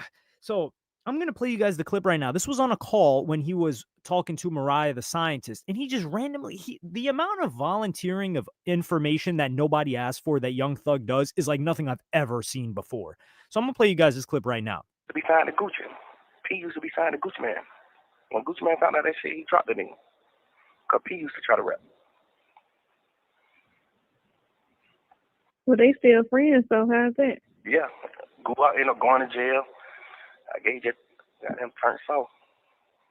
Start fucking with it. So why does this bother me so much? Well, Gucci Mane, number one, basically put on Young Thug. Because he got his like if I recall the exact story, I think it was Pee Wee Longway that was cool with Thug. And then Pee Wee Longway was tight. Pee Wee Longway was out there in these streets.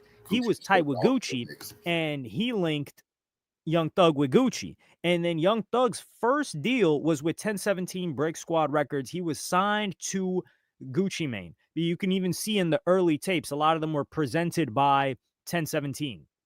So I think he signed him to like 25 bands or something, and he was messing with Young Thug. Like he taught Thug really, like Thug's work ethic was inspired by Gucci Mane. The studio, Pee Wee bring Thug and two other guys. I didn't even know these guys. I didn't even know he was bringing them. And Pee was like, Gucci, listen, they hard. They the one who got me to start rapping. Sign them. And I had a bag with some money, and I got 25,000 out. I gave it to him right there, signed Thug. Right there, never had heard a song on him. But just because he told me to sign him. And that's kind of how I am. I feel like, I value Pee Wee's opinion so much. If you say this dude hard, and then from that day on, Thug, that same day, Thug didn't leave the studio. He spent the night there. And then I come back, and then he'll have all this, he have his sister, he have 30 people in the studio, but he'll never leave. He just always be there recording. And then over time, like things split up. But even before that, he had this song, Free Gucci. It was a great song. He performed it at the rodeo tour. Fire song. He was a trash performer then, though. But it's okay because what's his name made up for it. But yeah, he had 1017 Thug, 1017 Thug 2, 1017 Thug 3. I think I Came From Nothing. That was also when he was on 1017 as well. So he had a bunch of projects. And I think there was this Purple album that he was on too. It was like Gucci Mane, 1017 Records.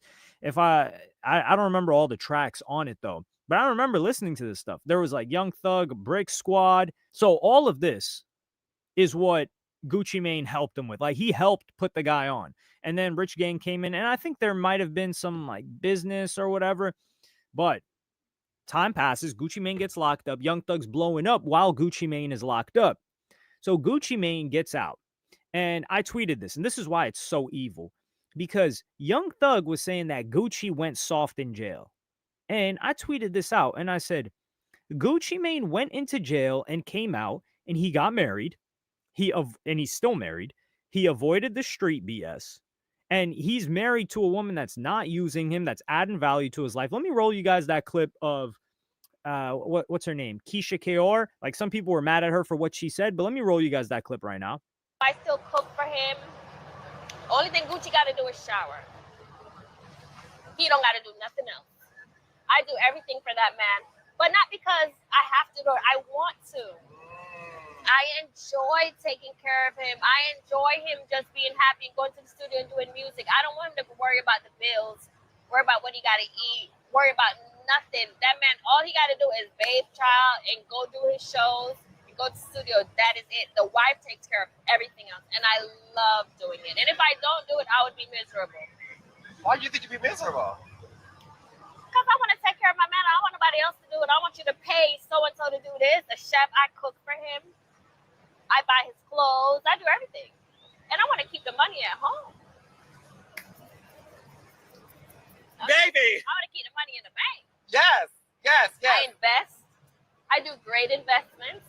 So it's like, the thing is, when you have a man, you want that man to need you, not want you. And Gucci needs me. He can't function without me. And that's what you want in a relationship. So whatever opinion you have, this woman is clearly for Gucci Mane. She helped him get his money up. He wrote a successful book after that, an autobiography that sold well. He dropped several hit songs. He had Both. He had another song, and then he had a project that did well as too. He signed the first like 1017, not the first, but after he was locked up. So he had Pooh Shiesty, he had Fujiano, he had Big Scar, he had a Legion. And Pooh Shiesty, Young Thug was messing with Pooh Shiesty. So he brought a new star to the forefront. He was in the best shape of his life, and he stayed in excellent shape. And he was richer than when he went in part thanks to his girlfriend. And he's been loving life ever since. Let's take a look at, and he calls that going soft. If that's going soft, then I think we all want to go soft. Young Thug, what did he do? He went into jail, and while he was in there, he was gossiping about everybody, kikiing, ha-haing, while probably eating his zebra cakes, considering how fat he got. Like, how do you get fat in jail? You have nothing but time to work out. Look at Gunna. So you're the one that actually objectively got Pillsbury Doughboy soft, like literally, not the figurative version of whatever you consider soft. What did he want? Gucci Mane to come out and start talking this tough talk and get himself locked back in again? And Gucci Mane did not go soft, even from Young Thug's definition. We're going to talk about that in a couple of seconds, or in a minute or two. So Young Thug has a bigger ego than before. He dropped zero music after 10 months. When that's your career, you're a musician. So you dropped nothing. You hopped on a Lil Baby track for his album that did nothing. Okay. And his reputation was destroyed in under 5 days because of his own doing. He decided to keep talking that talk like he ran stuff. King Spider, he's coming back. Where are you coming back? Now he's hiding in a corner, and he's not coming out right now because he knows that they have a lot more calls that they can leak about him. But Gucci Mane is the one that went soft, right? And this goes to show in 2018, right? This is post Gucci Mane getting out. He tweets out, I got $1 million cash for Rich Homie Quan and Young Thug to do one mixtape at the brand new Polar Bear Studios. No cap. 12 songs from scratch. No cap. Burr. So he's trying to bring back two people. Keep in mind the politics that was going on between Quan and Thug. Quan distanced himself because his like big homie Nut got killed by Young Thug's peoples. So here, Gucci Mane probably knows that. But all the fans, we know that we want Young Thug and Quan back. Everybody underneath the comments, we're talking about like, yo, yeah, oh my God, yes, please, nothing but positivity. So Gucci Mane here is trying to bring something positive to both music fans and to Atlanta. We can agree that's a good thing, right? Even the Young Stoner Life Twitter account said coming soon. What does Young Thug reply? this absolute demon. And we're not talking demon like, oh, no, tough guy. He was shooting. No, demon as in like the serpent, like so the person you need to avoid, the person they talk about in the Bible, the incarnation of evil. He says, you know, I'm the guy got you together when you came home, kid. I'm straight for life. You're calling Gucci Mane kid? The guy that put you on? And some people felt this was disrespectful or whatever. And maybe this is why he thought that Gucci Mane got soft, because he didn't react to him in a certain way. But if we circle back to Gucci Mane, when he did, Triller was running the series called Versus, and they had Gucci Mane, who did a Versus with Young Jeezy.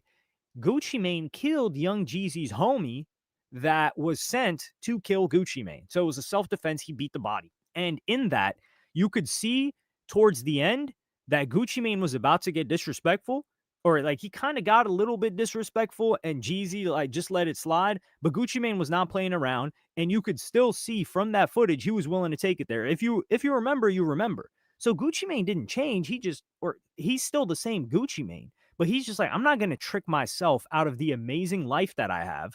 I'm in amazing health. My kids are doing well. My business is doing well. I'm a legend in my neighborhood. I never told on anybody. I never volunteered information like Young Thug was doing. And the people that matter. And I'm mature. And he, like, let's just take a look at it right now. Like, you, Young Thug or Gucci Mane? Not musically, of course. Like, musically, I'm going to listen to a lot more Young Thug. But just where you rank them. You're like, yo, I respect Gucci Mane a lot more. Do you want to be like Young Thug or like Gucci Mane? Kikiing. That's all he did over the phone while he was locked up that whole time. Just hate in his heart. And this was 2018. So he harbored this disdain for Gucci Mane for 7+ years. And then he's talking to his girl, Mariah the Scientist, talking about like, yeah, you know, Gucci went soft after. What did you want him to do? Did you want him to come out like you? Get right back on the BS that you went in? And keep in mind, he was done. You still got 15 or 20 years of probation, or else you might go get locked up. And even Brian Steele talked about how he didn't like the fact that Young Thug took the plea deal. He said, I think we could have beat it. And yeah, Gotti beat the case afterwards. So who's really soft that couldn't take it to trial or couldn't continue trial and ignore this plea deal and needed to come home? Was it Gucci, or was it you, Young Thug, that couldn't take it anymore? You engorged yourself, probably eating everything on the commissary menu. And I've never seen Young Thug this fat. The guy said he didn't used to eat for days. Hey, you remember how skinny he was? He used to have to get IVs. Oh, man, this is just the level of disgust, like a snake. Man, like I said it on Twitter X. I said I'd rather have 100 enemies than one friend like Young Thug. But let me know what you.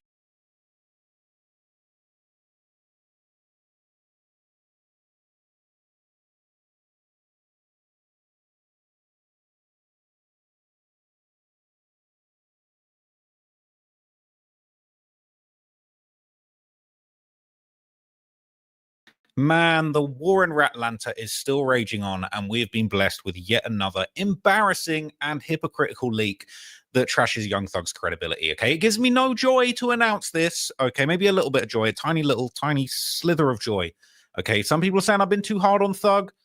I feel like I'm just keeping it real. He's been hard on himself. He's been hard on Gunna, and it's come back to bite him. But that's not the only person that Young Thug is being exposed for disrespecting now, okay?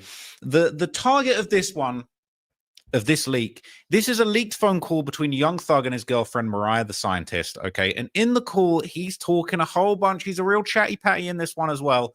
He's talking a whole bunch, this time, about one of the head honchos of the label Quality Control, okay? QCP. All right, Quality Control Music. This is a legendary Atlanta record label, okay, founded by Kevin Coach K. Lee and Pierre P. Thomas in 2013.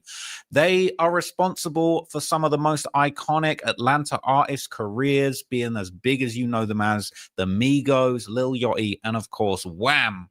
Whatever say goes, okay? Whatever Wham says goes, okay? Said, who hard as me? Hey.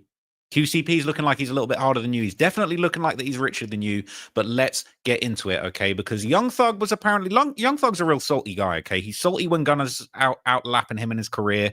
He's salty when somebody else, when YFN Lucci was getting some shine in Atlanta, he was salty about that. He doesn't like to see other people succeed. So when QCP, head honcho of Quality Control Music, led an incredible deal to sell the company for $300 million. These type of numbers, Young Thug can't count to 300, okay, let alone 300 million. All right. When he popped out and sold the company for $300 million, an incredible black CEO, okay. This is black excellence at its finest, okay? And Young Thug's really just a clown. He's a bitter, jealous, hating clown. He can't bear to see another man shining from Atlanta. And so in the midst of his trial, okay, QCP, unfortunately, he got exposed for telling. This is the thing Young Thug hates the most. He hates rats. He hates snitches. If you even look at the police, he hates you. But what goes for him isn't the same as the rules that go for other people. So QCP was exposed during this trial, okay, for allegedly cooperating with the police, okay? He allegedly cooperated with the police. Let me find a better article than this. So it emerged that he had allegedly told on the man that shot him and killed his friend. Now, there's been a lot of debate. Was QCP in the streets like that, or is he a civilian? At this point in his career, when he's signing $300 million deals, he's a civilian. I'm just going to jump out the window. Okay, WAC 100 gave his new rat commandments. I'm going to add an amendment to that.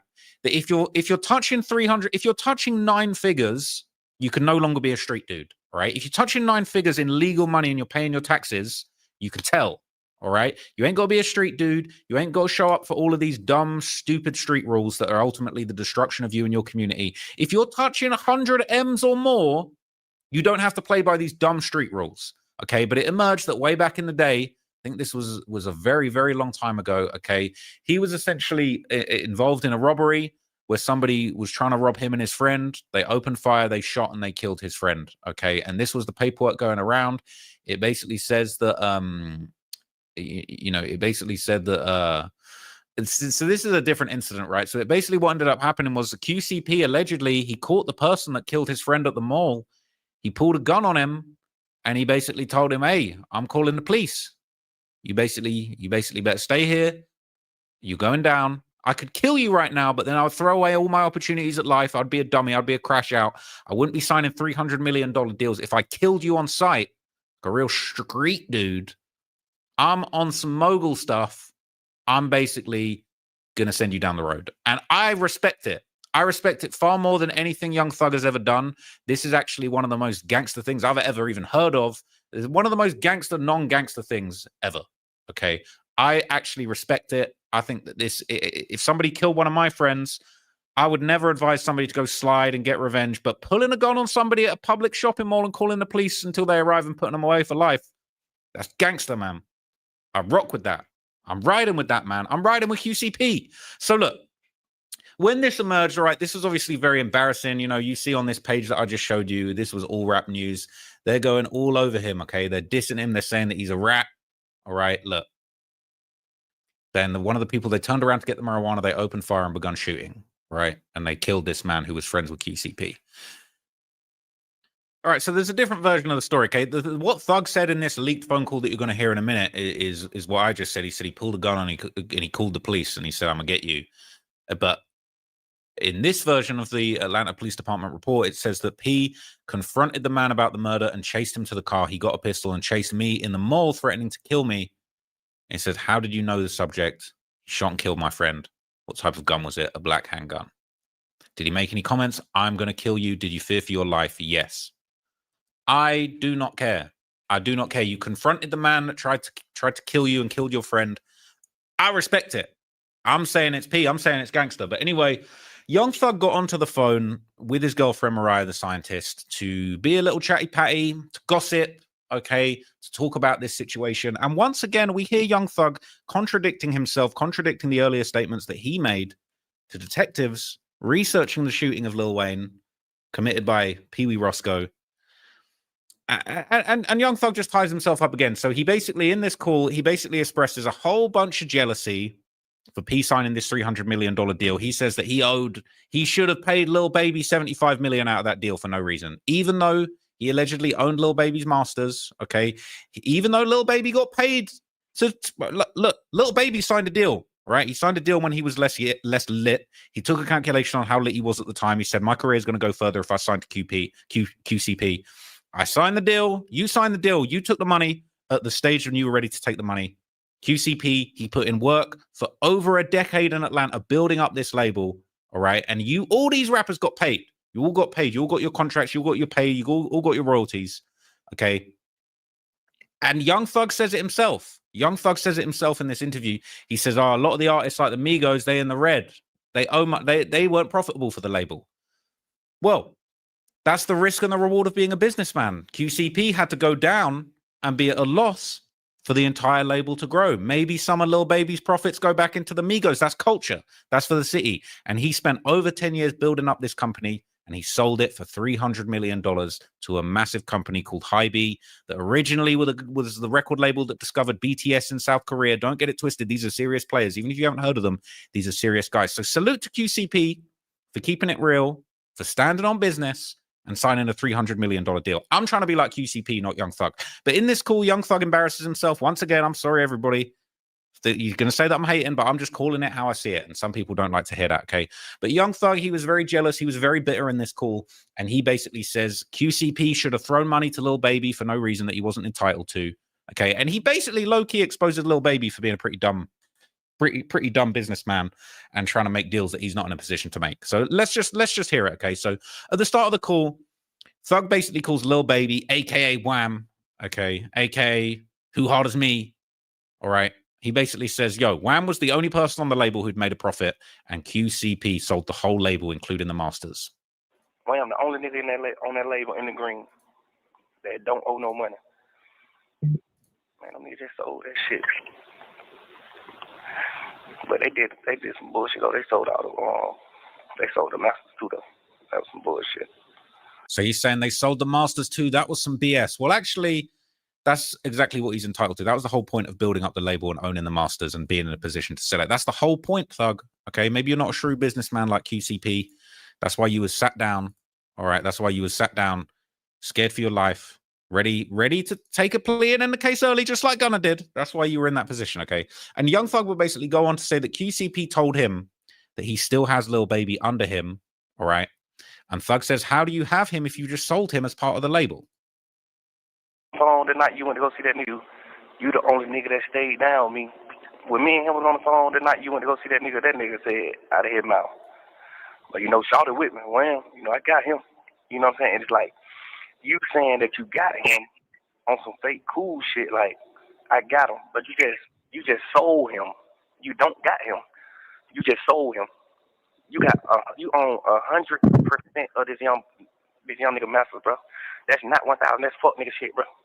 So just pay attention to that, right? He said you own 100% of his masters. That's not player. Well, actually, it is, right? Because if you own 100% of Lil Baby's masters, Lil Baby ain't. Unfortunately, look, this is the industry and this is business. Lil Baby ain't got no say over what happens to his masters. He don't own his masters. He can make an offer to buy them back. He hasn't got them Hy-B size pockets, man. So Young Thug, I would say Young Thug is kind of very manipulative in these calls, and he shows a pretty bad understanding of business, if you ask me. But he basically is saying, how have you got him if you just sold him as part of his label? But again, he's contradicting himself because it's like, well, if QCP owns the masters, then it's his right to sell them for whatever he wants. Baby already sold his masters to begin with. If he feels like he sold it for the low, then he could have gone independent his whole career. That might not have worked out as well as being with the biggest motion havers in Atlanta.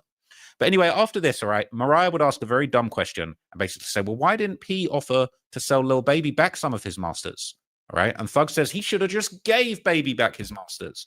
This sort of thought reasoning is why QCP is signing $300 million deals, and Young Thug's label is getting him jammed up and potentially facing 40 years. If you own 100% of him, I wonder, why he didn't even offer to sell him some of it, Man, he supposed to gave him some of it. But I understand what you're saying. Yeah, but I'm saying. Thug said, he's supposed to give him some of it. He's supposed to just give him $75 million off the rip, even though he would have been given money at a previous time when it was time for negotiation, right? But the reason why Thug doesn't really have a good answer for this is because it's like, he should just give it to him. Well, those weren't Lil Baby's masters to negotiate with. They didn't belong to him. He sold them a long time ago. Hey, if you was going to do that, you might as well have just went in there and asked him if he want to buy some of it back. You just going to sell it to somebody else. If there was a price on it, I'm sure he wouldn't have been willing to pay some of it, to get a piece of it instead of you just going and having a conversation without him fully and then selling it, Yeah, it's for sure. But it's like, if I own 100% of Mariah, and I'm finna sell my label and all the rights to all the music. So Young Thug gives a very bad example here. He says, if I own 100% of Mariah's career and was selling it for 375 million, which is the wrong figure, by the way. So he's conjured up an extra 75 million to offer Lil Baby in this hypothetical where this isn't happening, right? He's conjured up another 75 million and he's saying, I would have just given that to Baby just to make himself sound like a nice guy. He's not part of this negotiation. He's not dealing with he doesn't even know what's going on behind closed doors about this. But he's basically saying, if I owned 100% of your career, Mariah, and I was selling it for 375 million, just added 75, I would have just given you your masters, or at least just gifted you 75 million. That ain't how business works, man. Ain't nobody just gifting you 75 million. What? Because you're wham. All the copyrights. If I'm finna sell all that and make 375 million, but Mariah, the only person with me in the green, and it's my folk, like, you ain't never took no meeting without me. Like, you ain't never tried to call me out. You ain't never did none of that. I'm going to give you some of your masters. You see what I'm saying? I take 300 million before I take 375 million. I take 300 million and give you 75 million worth of your rights back. So Young Thug is really pandering, okay? He's pandering to his girlfriend, and also he's kind of just not really giving an accurate description of what's going on. To me, it comes across as kind of manipulative, to be honest. I mean, that's P's label. P owns Baby's masters. Unless Baby makes him a good offer for his own masters, it's P's right to sell those masters. And as much as Lil Baby, we done sold out of wham packs, Lil Baby ain't touching no 300 million. Lil Baby ain't got $300 million in liquid cash to play around with. Sorry, you sold your masters too early. You know what I'm saying? Like the BTS gang, they got bread. All right, they're on a whole nother level of pop star. You know what I mean? They're not doing any of this. This Atlanta trap stuff is great. We all love it, but like BTS, bruh, that's on a whole nother level. Okay, so when Hybe are coming with 300 million cash, all right, Lil Baby, you ain't even, bro. This conversation is out of your price range, unfortunately, Lil Baby. Okay, and that's credit to QCP and his business skills. And once again, Thug's forgetting all of the work that P put in to make Lil Baby the star that we know him. You negotiated a contract at a certain point in time. You took the money, you went into business with P, and he pushed you up. Okay. Consider that in addition to the fact that there were the stories that Coach K, all right, he was one of the first people to believe in Lil Baby and encouraged him to become a rapper when he was just a drug dealer selling drugs to artists in the QC studio. And now he's just entitled to $75 million out thin air. Okay. Thug goes on to claim that in his mind, if he sold the company for $375 million, and I don't know where he just conjured up this $75 million. Okay. But he says he would have known that money was for Lil Baby to begin with. Because if I sell the shit and make 375 million, I'm already thinking in my mind, I got to give you the 75 million anyway. So before I do that, I ain't gonna even take the money. I'm gonna just give you 75 million of your shit. So this is such a nice guy. This is the same guy that in the last video he said, "Oh, you know what? He was on a little call with 21 Savage scheming and said, oh, you know what we could do? I'm already getting 50% of Gunna's. Are you going to sell Gunna's masters back to him? I'm just going to keep flipping it on Young Thug, man. He's saying that you should have just given out of the love of your heart. QC should have just given 75 million to Lil Baby, even though he's not entitled to it. Why don't you just give Gunna? Why didn't you just let Gunna out of his agreement early and just give him free money and give him his masters back? No, you were on the phone with 21 Savage plotting a little extortion scheme, allegedly, in my opinion. All right, trying to shake him down, saying, "Oh, let me get 80% of your royalties, and I'll not say that you're a snitch." It's super slimy, man. So, and your shit started growing. If you hold your shit for 2-3 years, you're going to get you 100 million for it. If you hold it for 2-3 more years, you're going to get you 100 million. That shit might accumulate 25 more million, 15, 10 more million, whatever. Like, you might sell that shit in 3 years and get 80 million. This is so ironic, right? Because Young Thug's forgetting the fact that this already happened. Lil Baby sold his masters to QCP. His masters could have been worth 75, 80, 100, 150 million in a few years. Well, when he sold them for whatever he sold them for, let me look up. Oh, man, I'm just tired of exposing people for being hypocrites at this point, right? Lil Baby, this is 2020. Lil Baby claims he told his label, give me $5 million or I'm switching back to hustling. All right, he told it. So this same guy that thinks he's entitled to money on the back end, all right, he was shaking down his label. He's saying he claimed that he told his label, give me $5 million or I'm going to hustle. All right. Tell these people it's a joke. How many 5 mils have we run up? Okay. So look, I don't know if this was a joke. I don't know if this was serious, but he said during an Instagram live that he told his label to give him a few more million or he's going back to hustling. I told my label they need to give me 5 mil. I'm going back to hustling. I can't be sitting in no house. I get money. Give me 5 million or I'm doing what I do. Hey, he said it, man. So look, as Young Thug said, oh, that 75 million, that could be 100 million. Well, that 5 million turns out was 300 million. That ain't even all Lil Baby. But it just goes to show, man, it's like you guys on the back end when another amazing black entrepreneur is getting his money, is getting his 300 mil, getting his 9 figures. You guys are mad salty. But then when it's 2020 and you feel like you got motion, you want to put the screws on and say, I'm demanding 5 mil for nothing. All right. And hey, listen, man, this type of attitude, this is why you ain't got your masters. So it is what it is, man. So look, from here, all right, Thug basically goes on to say that if QCP loves Baby and feels that he owes it to him, right? And he claims that the company is only worth 100 million without Lil Baby, and that QC was a sucker for making a $300 million. Like, this is the mindset. He thinks he's a sucker for making a $300 million deal while you're sat in jail, potentially facing the rest of your life in jail. 85 million. You know what I'm saying? Like, if you really on somebody, I love you. Like, man, you my little brother. Cause if you take Wham out of the picture, he probably get 100 million. If you take Wham out of the picture, I know for sure you made 275 million on Wham for sure. 100%. He in the green. He's not in the red. The label owe him. He don't owe no label nothing. Every label he signed the 2 labels. Everyone, both of them motherfuckers owe him. You wouldn't believe that? Goddamn. That was some sucker shit. That's some bullshit. I ain't gonna lie. He's saying it's some sucker stuff, but really it's just jealousy. Honestly, if you ask me, really he's just jealous of the money that QCP got out of this. Young Thug, you know what I mean? The feds tried to label your label as a gang. Then nobody's saying that about QC. He's conducting himself professionally. He putting people away, cleaning up the streets, to be honest with you. He cleaning up the streets. Meanwhile, you guys are bringing untold death and destruction onto Cleveland Avenue and beyond. So anyway, Thug basically goes on to show how little he knows about the business world, right? He basically says, you know, he thought he just sold the label, not the masters and the copyrights. And he says QC went out bad. He should have sold it for 700 million. So we've got a man who sat in jail, not touching no 300 million anytime soon, talking on what another man should have done, saying he should have sold for 700 million. He sucks at business. You're stuck in jail, bro.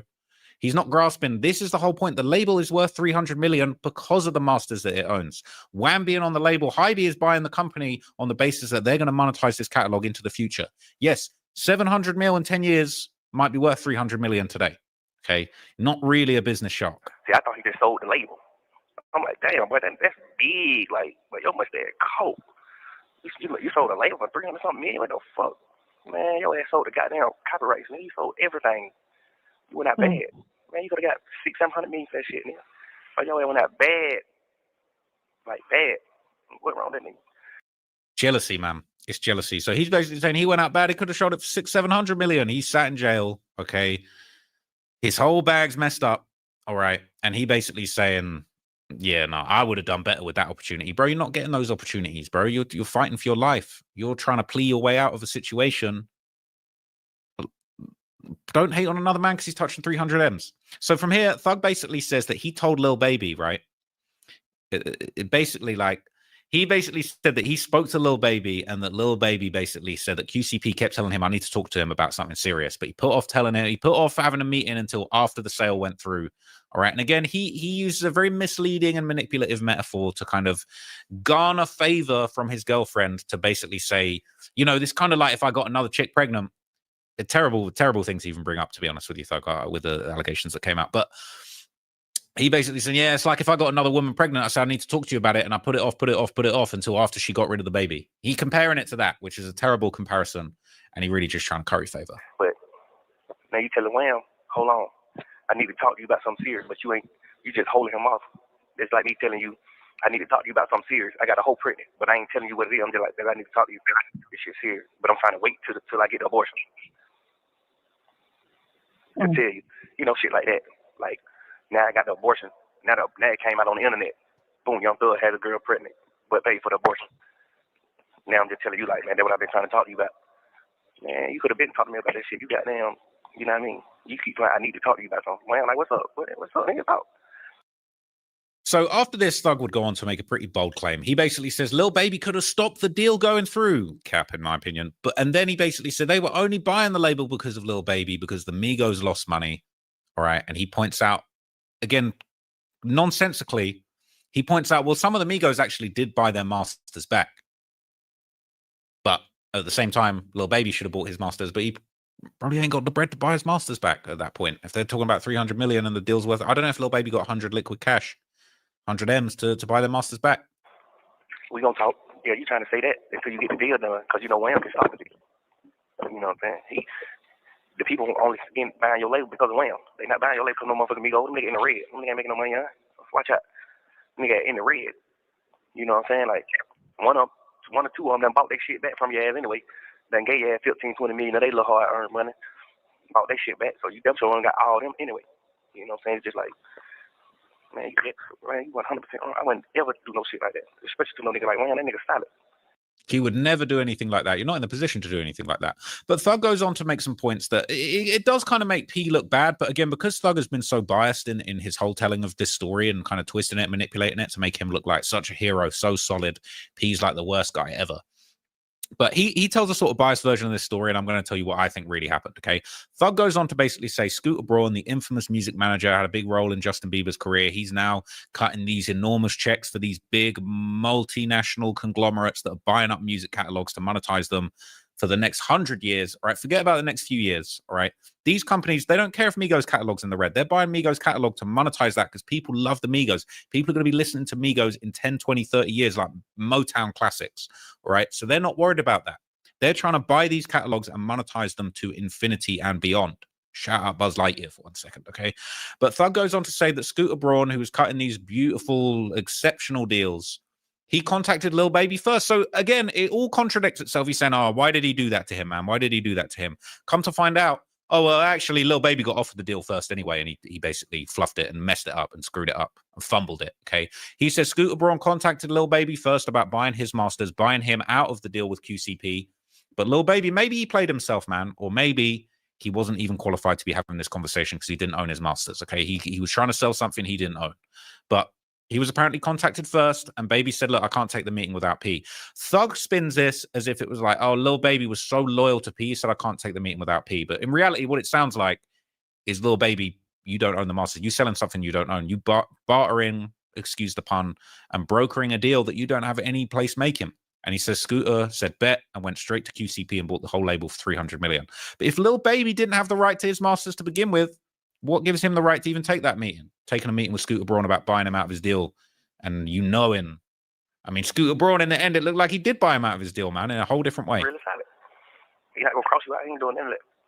That nigga says Scooter Braun DM'd him, said, yo, bro, let's have a meeting. He told Scooter Braun, shit, I'm bringing P. Scooter Braun like, you ain't gonna need to bring P. Boy, I'm like, man, I don't really be doing that. Scooter. Hey, he said, ain't no need to bring P. He basically said, yo, look, this is about me and you. If you want it to be about me and you, it don't have to be. And Lil Baby, the shrewd businessman he is, he said, nah, I got to have P involved, probably because he didn't have his masters. Bro, he told Wham that. Wham like, I don't really be doing no business with that, bro. You know what I'm saying? That my big homie, bro. You know what I'm saying? I ain't never doing that with bro. Like, shout out part of everything I do. Scooter Braun like, okay, cool. He started hitting Wham and hit P. P went straight into the meeting without Wham. I talked to Wham on the way he laughing about it as well, it just makes me feel like he low-key happy that this happened. Like, we've already established he's not a great friend, but it's like he low-key laughing and giggling like, hey, happy this happened, all right? Because he's jealous. I think he's jealous. He's jealous and he's glad Lil Baby didn't touch no 150 M's. And Thug basically goes on to say he asked Baby how much money he think he'd be getting out of the deal, and he said Baby said he didn't think he'd be getting anything more than $10 to $15 million out of the deal because he's not entitled to no $300 million, man. I talked to Wham on the phone. I said, what you think he gonna give you out that money? I said, you think he gonna give you 75 million or 100 million? He like, shit. I'm like, be always real. Do you think he gonna give you 75 to 100 million on that deal? Be always real. He like, hell no, I don't think he's gonna do it right like that. So even Lil Baby knew he wasn't getting that sort of money out of the deal, right? And Thug's sort of painting it as if he's some hero. He's like, I told him he should have got his 75 mil. And he didn't believe he was going to get it, bro. He's never entitled to it. Wham said, I know he ain't gonna give me 75 million. So you think he'll give you a 50? He like, yeah, no, I don't think he's gonna come out on 50. He gonna try to play some game. Why would I tell you? He gonna try to play a game. I'm like, damn, bro, that's crazy. Crazy that you didn't know it. I knew I was talking, but I just wanted to hear what Wham was saying. Like, what you think he gonna do? Wham like, I don't know. He said he probably try to come 10, 15 million, some shit like that. So low-key, he's kind of making Wham into a charity case, right? If he's not entitled to these masters, and he's just like, oh, how much do you think you're getting? Like, what sort of handout you think you're getting on this one? And it's just kind of like, bro, I don't know, a little 10 million, maybe a handout of 10 million. But no, apparently he didn't get anything. Okay, so he actually also said, Scooter actually offered Lil Baby $150 million for his catalog, and he wanted to buy him out of his deal with QCP. That's 100. Again, don't get it twisted. That sounds like $150 million for QCP. Not 150 million for Lil Baby. Maybe Lil Baby gets a cut and a commission and part of that or whatever. He keeps it, or maybe he gets a little slice of his masters back. Maybe some of his catalog. I don't know. But these guys aren't in the business of giving you money and giving you your masters back for no reason. They're making an investment. Some people invest in the stock market. You know what I'm saying? The S&P 500, they might buy some NVIDIA stock, hoping that that's worth 10 times in a few years, maybe get some dividends. These companies are buying masters so that they can, exploit's not really the right word, but, you know, make the most of them. They can put them to work. They invest in their money. Instead of getting an interest-paying bank account, they're going to buy a bunch of masters of famous songs that are going to stream for the next 100 years, and then they're going to make money from that. It's a simple business model, man. But yeah, basically, it sounds like Lil Baby kind of fumbled the deal. He flopped at getting his own catalog back, and then Scooter Braun just went straight to QCP, just bought the whole block. But Scooter Braun offered Wham 150 million. Scooter Braun told Wham, I want to buy your rights, so I'm gonna give you 150 million. Wham said, this nigga, nah, I'm cool. I gotta bring Pete to the meeting. Man, that nigga went straight around Wham and called Pete and bought the whole label from Pete. The whole conversation started from Scooter Braun trying to buy Lil Wham, trying to buy him out of the deal too. He wanted to buy Wham out of the deal. Like, I want you to be with me.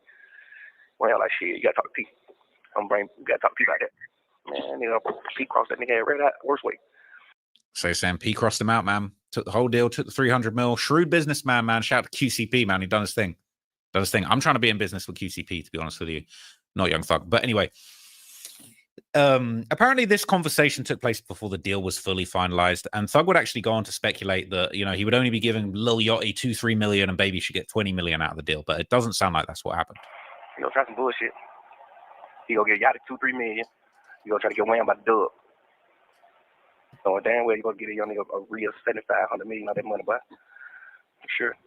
He was never entitled to 75 million at all. I don't know where you're getting that from, but that's just basically it's just like you're just telling a tale. You're making yourself sound like a hero on the phone with your girlfriend. Now, Mariah, she would have a lot to say too. She likes to act like she's solid too. So she would explain she was at an event where QCP claimed that he would be signing a gospel group. Now, this one was hilarious in hindsight, okay? She said she was at an event with QCP and he said he was signing a gospel group. And instead of just saying, oh, that's cool, he putting out some godly music, you know what I'm saying? He putting out some positive music. He's going to try and make some Christian singers and rappers rich. But no, she says, he probably just trying to exploit the group. You know, that's not godly. That's not Christ-like to sign a gospel group. I was listening to him talk, and then he said shit like, yeah, man, we gonna sign this gospel thing, this gospel group. Yeah, we going all the way. We taking the whole market share. I mean, what is it called? Market share. And I was thinking to myself,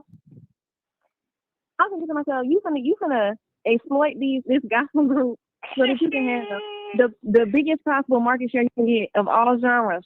Like, at that point, I just started thinking to myself, well, you'll stop at nothing. Yeah, I mean. So it's like you're just likening signing somebody and, you know, making someone rich, making someone successful. Like all of these people that QCP have worked with have been incredibly successful, and that's a testament to his good business acumen. Okay, but it's just like, oh no, it's exploiting. Okay, and look, the way Atlanta is now, man, I wouldn't be surprised if the QCP gospel album does well. Maybe Thug's going to get himself a feature on that one. Who knows, man? But I'm trying to hear that. To be honest with you, I'm tired of all these frauds jumping on the mic. I'm trying to hear that gospel album. Now, Thug would basically go on to spend QCP's money for him, claiming that if he got the same $300 million deal, in his imagination, he would be handing out millions to his friends willy-nilly for no reason. What a hero. I like this, though. You're not supposed to stop at nothing, but you're still supposed to be solid. You know, like I would definitely go get me 300-400 million for sure. But I'm gonna be solid too, though. Out of that 300-400 million, I'm gonna walk off with 200 though. I'm giving Wham 75 million. I'm giving Migos them 10-15 million apiece. I'm gonna goddamn your boat by 5-10 million. You know what I'm saying? Like I'm gonna walk off with less than half of that money by the time I'm done. Like, nigga, we did this shit, nigga. Straight out the trench with it. So what a hero, man. What a hero, man. So this is a complete joke because not only is Thug not in a position to be getting $300 million deals, right? He made his gang a label and it got him locked up. But all of those artists already got paid, man. All of these artists, they took their deals. QC paid them back when they weren't so lit. They negotiated deals that were fair to them at the time the label blew up, all right? The time that they was about to blow up, the label helped them blow up even more. You got Lil Baby throwing his toys out the pram saying, I need $5 million. I'm going back to drug dealing. Okay, man. Okay. So it's not his right. It's not his right to tell people what they can do with their money, okay? It's QCP's right with the company that he built, the artist's right to sign with whoever they want. If they want to sign their masters away for pennies on the dollar back when they were nobodies and become famous and get some good royalties from a deal with QCP. It's their right to do that, right? So Thug would basically go on to say that, you know, all those artists kind of had their hands out thinking they were going to get something out of the deal, and they ultimately ended up getting nothing. Again, maybe it wasn't really their place to get anything. Maybe they did get something. I don't know, because I don't think the ink was even dry at this point. But he just has a whole bunch of opinions about someone else's money. Because you got to think, all those artists who signed to him, when they seen that deal, I know every one of them artists probably said in their mind, damn, but we finna get something. You know what I'm saying? Every one of them artists probably was thinking in their mind, like, oh yeah, but he gonna do it right. He finna get everybody something. You know what I'm saying? Now just imagine you not getting it though. Imagine you thinking like, but he finna do it right with everybody. And a nigga not finna do it right. Just think about that part. So Mariah would basically go on to claim that P actually invited her to his birthday party. It was very kind to him by the sounds of it, okay? And he basically got exposed as a snitch in between the party and the invitation going out. And she would basically say he should have known better than to invite her. He followed up and basically said, "You're still coming to the party." And she said she's solid, apparently. She a real slime too. Okay, she said, yeah, he should have known better than to invite her when, you know, he knows her man is fighting a case and that Thug hates rats. And Thug basically says, look, all right, there's a lot of people out here, a lot of men, they don't realize that some people, even women, are on this street stuff and hate rats too, all right? And he even so salty, man, this goes back to that last conversation we had, and there's going to be more coming out soon. He basically said, look, all right, there's still women out here that will sleep with Gunna, and he's a rat, all right? So salty. He's so worried about what Gunna's ding-a-ling is doing, man, and what these women are doing with Gunna while he's sat there inside bitching to his girlfriend. It's actually crazy. And you know, I told you he sent me that invitation to his birthday party. I mean, he said, he texted and said, I'm going to send an invitation out to my birthday party. Come through, blah, blah, blah, whatever he said. I'm like, this is before I seen the paperwork stuff. I'm like, yeah, I'm going to be there. What's the thing? He ain't saying nothing back. Then the paperwork stuff came out, like the next day. Then just today, baby, just today, he sends me an invitation. And I just wonder, like, what he really thinking in his head, you know, just based on the circumstances and things that have obviously come to light about him, especially considering the circumstance, the love of my life is in, that I would come to something like that? Maybe you do. Maybe you know, niggas. The crazy thing about it is, niggas think girls don't be on that. You know what I'm saying? That's a real fact. Niggas don't think women be on that. You know what I'm saying? Because women really don't be on that. You know what I'm saying? Like, a woman is a woman. Women do not be on that. Women ain't running around like, well, you're a rat, I ain't fucking with you. Like, this bitch is still running around fucking the hell like on them. You know what I'm saying? Like, these niggas still running around fucking every day, all day. Like, women don't, women, you know what I'm saying? Like, I ain't on that. You know, you can't be mad at that. It's a fucking girl. Like, what you expect? You know, girls ain't waking up like, oh, he ain't do us right. He ain't keep it real. Girls not on that. Girls is girls. Whenever you get through, man, a girl is a bitch is a bitch. So yeah, he's kind of doing a little bit too much, man. He's saying a bitch is a bitch to his girlfriend. Okay, that's the kind of relationship that they have. Now Mariah goes on to ask if everybody in Atlanta knew that QCP was already a snitch, and Thug basically says, yeah, everyone in the city already knew, but now the big business players like Jay-Z know. Yeah, that's crazy. Do you think that anybody knew that already? They knew that already, or this is new information to emerge? Everybody knew that. Well, everybody in the city, everybody in the rap game probably didn't know it. You know, like older niggas like Jay-Z, all them type niggas, I ain't know that, but everybody in Atlanta knows.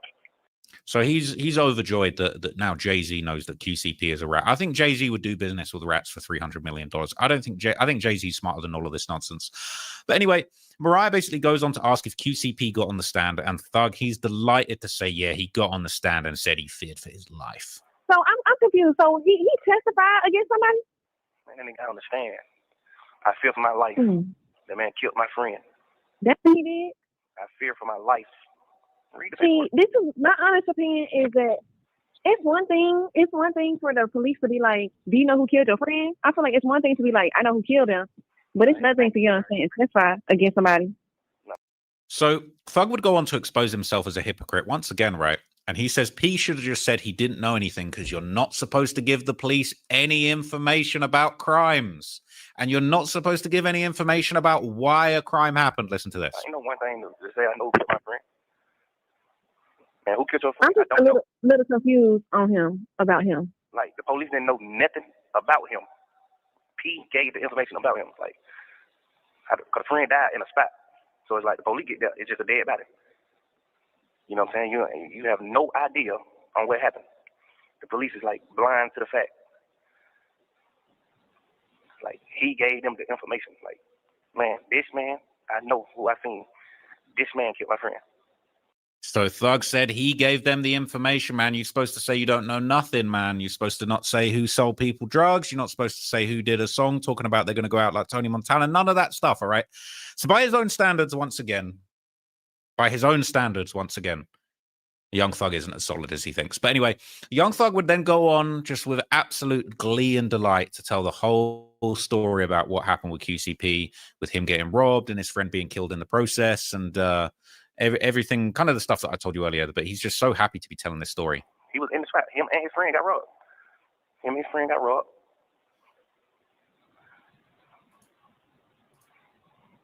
I think the friend tried to book. The friend tried to book on the nigga and got killed.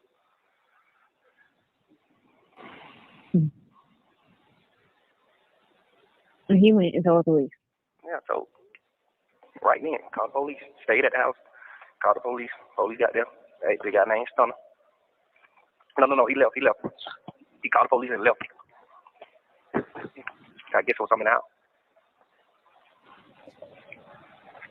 Did you guess what? I guess it was something in the house, so he didn't stay in the house. Yeah.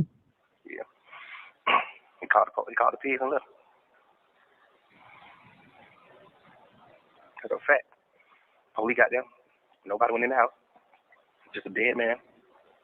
You know. He told him off top.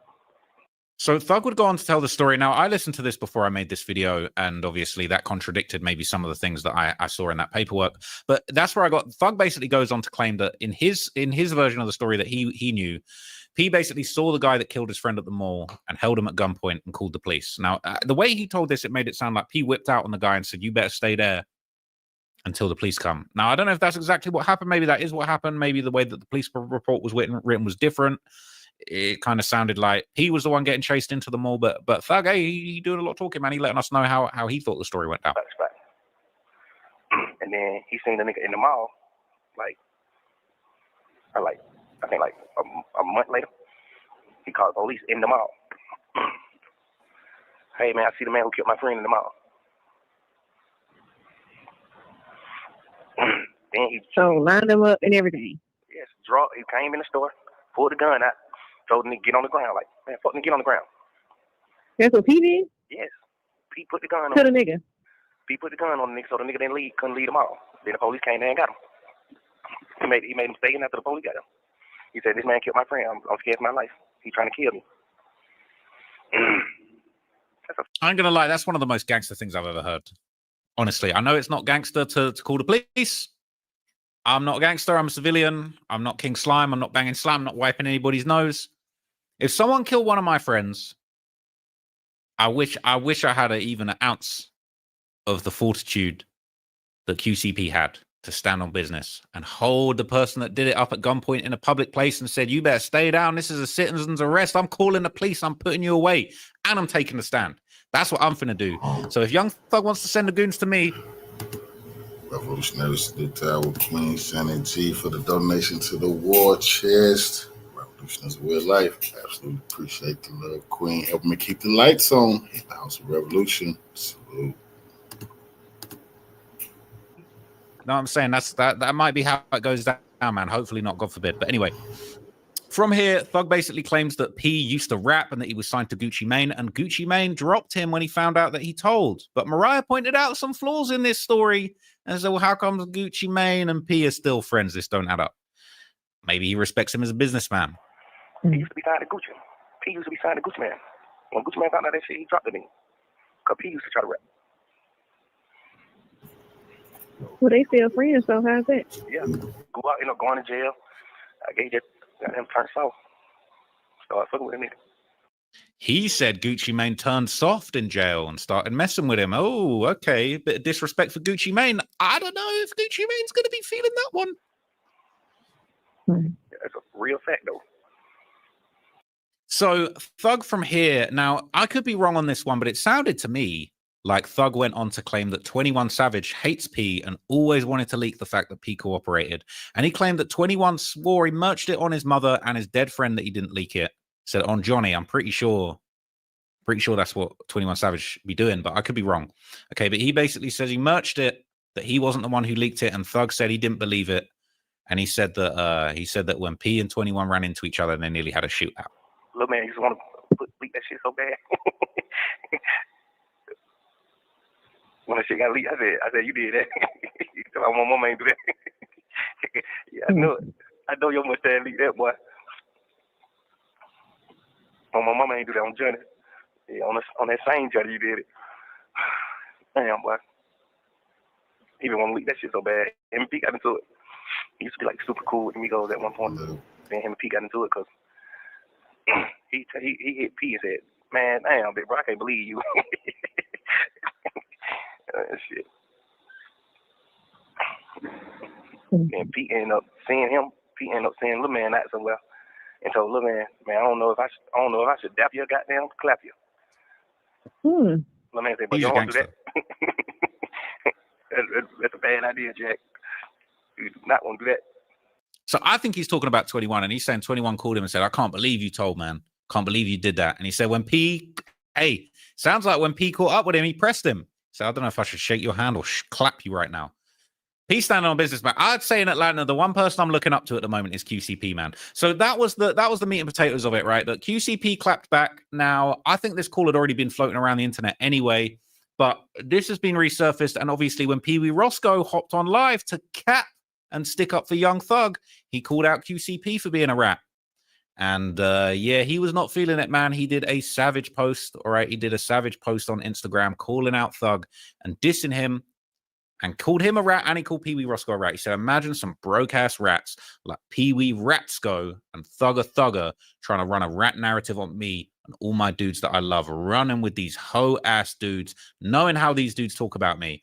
I'm going to say this for the last time. I'm not no street dude. I'm a tax-paying citizen that's running a business, 300 M's worth, by the way, and taking care of my family. All the street dudes are broke, dead, and in jail. Why do you continue to glorify this stuff? The street's been dead. You guys are giving the city a bad name. And by the way, I ain't never been in no courtroom on a dude, sat in the interrogation room,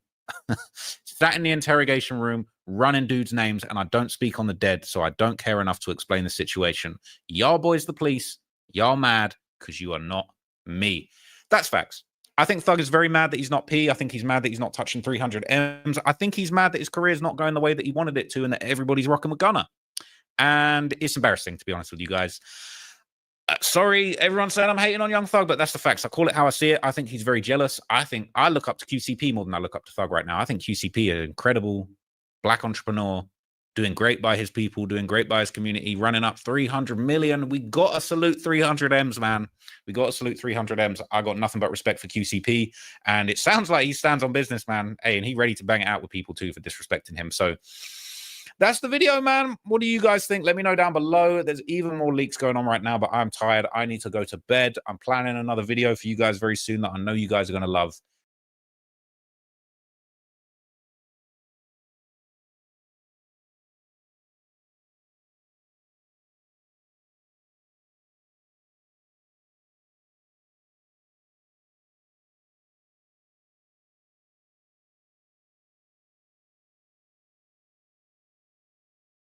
In Atlanta is raging on right now as I record this video. DJ Academics is on live with Whack 100, Rollo, and 6ix9ine. Okay, the snitching chief is setting the record straight, and he's letting everybody know you need to keep that same energy with Thug, man. That same energy you have with Thug, you need to keep with me. Now, look, I'm literally, I've got the live open in another window, watching it live, taking notes, okay? And I'm going to drop several videos breaking down some of the wild stuff that came out of that live very soon. And I'm gonna drop a few more broken up short videos rather than one long video. Some people wasn't rocking with the last video I dropped that was an hour and 50 minutes, but I felt like there was so much to break down. But I'm gonna make things a little bit more digestible for you going forward. But right now, I wanted to just drop a little video in defense of my guy Gunna. Okay, for all of the snakes that stabbed Gunna in his back. Now we seen Young Thug on that interview room. A lot of people owe Gunna an apology, man. And today in this video, I'm basically going to give you a full list, okay? I'm going to let everybody know this is a full list, okay? So this is a roll call. Everybody that needs to apologize to Gunna, you're going to get aired out in this video, okay? I'll call your name. You know, you can send a tweet, you can drop him a DM, you can make a song, however you want to issue that apology. But I'm putting everybody in this video on notice, okay? The double standard, we're going to need to see you comment on Thug's situation, and we're going to need an apology for Gunna, okay? But just before all of that, all right, we saw a very desperate tweet and delete from Young Thug himself, okay? In a now deleted post, he said, "Wham, what's understood ain't gotta ever be explained. I'm with you forever." And this tweet was deleted. I just heard Whack 100 on Live with Academics say that Thug tweeted this. Hey, this is what Whack's thinking. Whack's thinking, hey, Baby saw that tweet and called Thug and said, "Take that shit down, bro. I ain't rocking with you.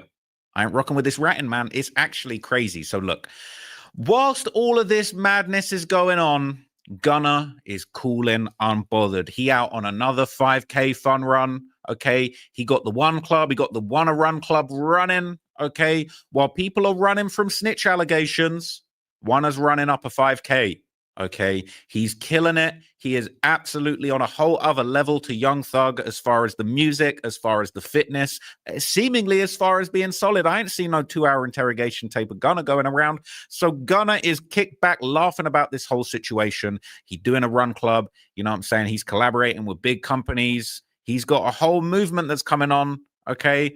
And you better watch out. You don't want Gunna's goons to come and run you down. These guys be running 5K like it's nothing. I'd love to see Young Thug run 1K. Need to put down the chips, get in the gym, and show people what it really looks like to beat some allegations. So Gunna's calling. He's been posting to his story a whole bunch of stuff about his run club that he's got going on. Okay, he is just chilling. He's chilling high society at the Fontainebleau, Las Vegas, unbothered. He at the wellness bar. You know what I'm saying? He rocking clubs. They rocking with Gunna. Hey, looks like these folks are rocking with Gunna in the club. Okay, and also it's been reported that Gunna's One of One has now surpassed 1.5 billion with a B. That's a billion. You know what I'm saying? Billion streams, all right? Young Thug is getting whooped in Spotify monthly listeners by Gunna still, all right? Let's just set the record straight. Before I let everybody know who they got to apologize, who's got to apologize, 27 million monthly listeners for Young Thug. Those numbers aren't to be sniffed at, but since you wanted to get salty and call out all the rats, pour dirt on other people's names, you getting cooked. 34 million monthly listeners for Gunna, okay? 34 million. And all type of crazy audio has been coming out here, okay? This one was pretty egregious, okay? Young Thug was caught in another audio that's leaked laughing about Gunna dissing Lil Baby on the song Bread and Butter. These guys are making behind-the-scenes phone calls, trying to shut down and blackball people from the industry for perceived ratting. Meanwhile, they got 2-hour interrogation tapes out here. It's actually crazy. Listen to this. I don't know, bro. Like, yeah, that was Gunna. Like, He pushed up on me knowing you were busy with it, right? It look jazz and fun, man. Yeah. Oh, God. But he ain't lying, though. He ain't lying. He did. He said he ain't lying. I think they're talking about QCP. I think he's talking about when he dissed Lil Baby, and they're saying QCP is apparently a snitch as well. And they're saying, how are you switching on me, Lil Baby, when you're in business with a rat? They all laughing at it. I think Young Thug laughing a little too hard, if you ask me. I think Thug laughing a little too. He putting it on a little bit too much sauce on it. Just like when he was on $1 Million Game, they said, "Hey, don't be telling the back of the police guy." He said, "Oh boy, yeah. What am I gonna say?" I don't know, bro. Like, yeah, that was Gunna. Like, he pushed up on me knowing you were busy with it, right? It look jazz and fun, man. Yeah. Oh, God. But he ain't lying, though. He ain't lying. He did. Hey, so that's not the only phone call that's leaked. Okay, another leaked phone call between Thug and 21 Savage. I don't know who was recording these calls. Was it Thug or was it 21? 21 might have been recording these calls, you know. 21 might be a real snake behind the scenes recording these calls, because I don't know how else they would have got this unless this is some kind of police surveillance. I'm thinking, yo, was 21 recording these calls? Is 21 putting the nail in Thug's coffin right now? We just heard on the live, bruh. We just heard on. I'm gonna break it down in full, okay? But we just heard on the live stream. Top 5 said, "I just spoke to 21 Savage, and he not rocking with Thug's rat." And that's what he said. Hey, here's what it is, man. That's what's being said right now. That's what's being said out here. But look, okay, there was another conversation that went viral. Apparently, this is a leaked phone call with Young Thug and 21 Savage talking about Lil Baby and Lil Durk basically turning their back on Gunna, and they're basically orchestrating the whole thing. They're basically saying, yo, it's up to, we decide when you're allowed to turn your back on Gunna. Don't jump out the window shitting on Gunna for being a snitch too soon. Wait till you get the call. Wait till you get the green light from us, since we're pulling everybody's strings in Atlanta. Meanwhile, behind the scenes, there's a 2-hour interrogation. Let's hear this one, man. This is crazy. Type shit. I ain't finna say nothing about you on the internet. I ain't finna let the world know I ain't fucking with you until just say so. He said, Right, there's some real snaky little gossipy kind of behavior going on behind the scenes. He's saying, look, I ain't finna say that I ain't fucking with you until Jeff says. Everything Jeff says goes. If Jeff says jump, 21 jumps. If Jeff says drop down on your knees, hey, I guess that's what you guys be doing, man. Little did you know. But that's what they supposed to did. Like, but ain't nobody niggas trying to go at him to get clout. They send people trying to go at Gunna to get clout. You need to wait for Jeffrey to say when it's time to go at Gunna. Please, Lord Jeffrey, bruh. You guys are embarrassing. Yes, they have. Dirk said something to him, but that's it. Like, Dirk said something to him, but that's it. Dirk said, hey, little Dirk, you guys ain't got that energy for Dirk in person, man. Telling Dirk what he can and can't say is crazy. Man, them ain't doing all this shit. Like, Wham, unfollow him. Yeah, but I mean, hey, you unfollowed Thug. 21, you unfollowed Thug. We saw it. I saw you weren't following him, and then you refollowed him back when Remo posted it. We saw it. We caught you in 4K. You guys are some real gossipy little. This is like some high school teenage drama going on behind the scenes, guys. It's pathetic. That's just that little boy shit. That ain't really saying into no. Yeah, that's like, damn, I'm disappointed. He said, Dirk, that's some little boy stuff, man. You guys wouldn't have that energy for Dirk's face. Yeah, but that's still. But guess what? That what makes your position is, man. But He announced what your position is, Lil Durk. He announced him what your position. We gonna all meet together and have our little rap meeting about what you're allowed to say. And Durk jumped the gun, man. He let everybody know what Thug's position is before we do, because Young Thug behind the scenes plotting out how he's gonna take Gunna because he's jealous. Meanwhile, he got a 2-hour interrogation tape. I ain't saying they wrong. I'm just saying yeah, they jumped the gun. But niggas supposed to have a conversation with you for they anything. They should have had a conversation with Thug before they said anything. A grown man. I'm a grown man with his own murder for hire case going on. He ain't allowed to talk until we tell him to talk. Grow up, man. It's pathetic. Yeah, but I look at it. Wham did though. I talked to Wham, so we get on the phone. Hey, you told Buddy them do that? All right, hell no. He's like, all right, stay there. So he's saying he got on the phone with Wham. He said, I got on the phone with Lil Baby, and Lil Baby said straight away, hey, you tell him to do that. I don't know if he's saying you tell him to take that plea, or if he's saying you tell Dirk to this Gunna. We was all plotting together behind the scenes like a bunch of little snakes, plotting, drip feeding when we're allowed to talk about Gunna telling. And now you want everyone to shut up about the 2-hour interrogation tape where you're talking about Pee Wee sells weed to Wayne, where you're talking about he breaks the law every day, where you're talking about, Wayne said Birdman a one-man army. He said he going out like Tony Montana. You know Tony Montana who got shot up. You know the tour bus shooting. You know what we're talking about. Bring me a bologna sandwich. It's crazy. Say less. Same shit. I'm smart. Off top. Soon to happen. Type shit. So Young Thug got these Atlanta head honchos wrapped around his little finger, man. 21 Savage. He calling, when are we allowed to talk? When am I allowed to talk, boss? When am I allowed to talk about what's going on, boss? You the king slime. It is pathetic, man. So look, all right, we're going to create the entire list of everybody that owes Gunna an apology. So off the rip, Lil Baby, Wham, you owe Gunna an apology. All right, you're doing all this planning behind the scenes. Meanwhile, your boy talking about who carries drugs for Lil Wayne and who breaks the law every day, and telling a whole 2-hour Trap Law Ross video breakdown with the cops about Birdman. So we're going to need an apology from Lil Baby. We're going to need an apology from 21 Savage. We're going to need an apology from Lil Durk. We're going to need to put Lil Durk on the list, man. And so there was a Reddit thread that was going around of other people that owe an apology to Gunna. Okay, this is 8 months ago. All right, here's a small list of people who switched up on Gunna before Young Thug said that he's still friends with him and how they cut ties with him. We won't ever forget. We won't never forget. All right, never forget. All right, this is a tragic day in Ratlanta history, and we will not, lest we forget. Okay, so let's break it down. We already got 21. We already got Lil Baby. All right, we already got Lil Durk on the list. Sorry for all this writing, and I know most of y'all will not read this, but I just wrote this anyway. Please tell me if there are any more people that I need to add to the list. Here we go. Travis Scott, we need that apology, my guy. Young Thug is obviously Travis's best friend, and they both started blowing up together. Travis used to perform his song Yosemite, which featured guest vocals from Gunna and Nav from his Astroworld album regularly at his performances, but he completely stopped performing it after Gunna got released from jail and people started calling him a snitch. He hasn't performed it ever since, and out of all the special songs he performed during various shows of his Circus Maximus tour, it seemed like he was going out of his way to avoid performing that one song. Too good to be a coincidence, if you ask me. He didn't pick up some other popular songs like Way Back or Pick Up the Phone or Carousel either, so who knows what he was thinking. Travis was also going to have Gunna featured on a song from his Utopia album, but he took him off at some point before its release. Travis Scott, we need that apology. You are on the list. Nav. Given that Nav is signed to EXO Records, he has to follow all of their rules. They tell him who to be friends with and who not to be friends with. When Gunna got released from jail, Nav said on an Instagram story he was going to see him and was on a flight to Atlanta already. But when the snitching allegations about Gunna went around, Nav's manager named Cash immediately stopped him from going on the flight. Then he deleted the story. Oh, we need that apology, man. What, King Spider make a phone call? You got to do everything. If Thug says drop to your knees and give me 20, you better do it, man.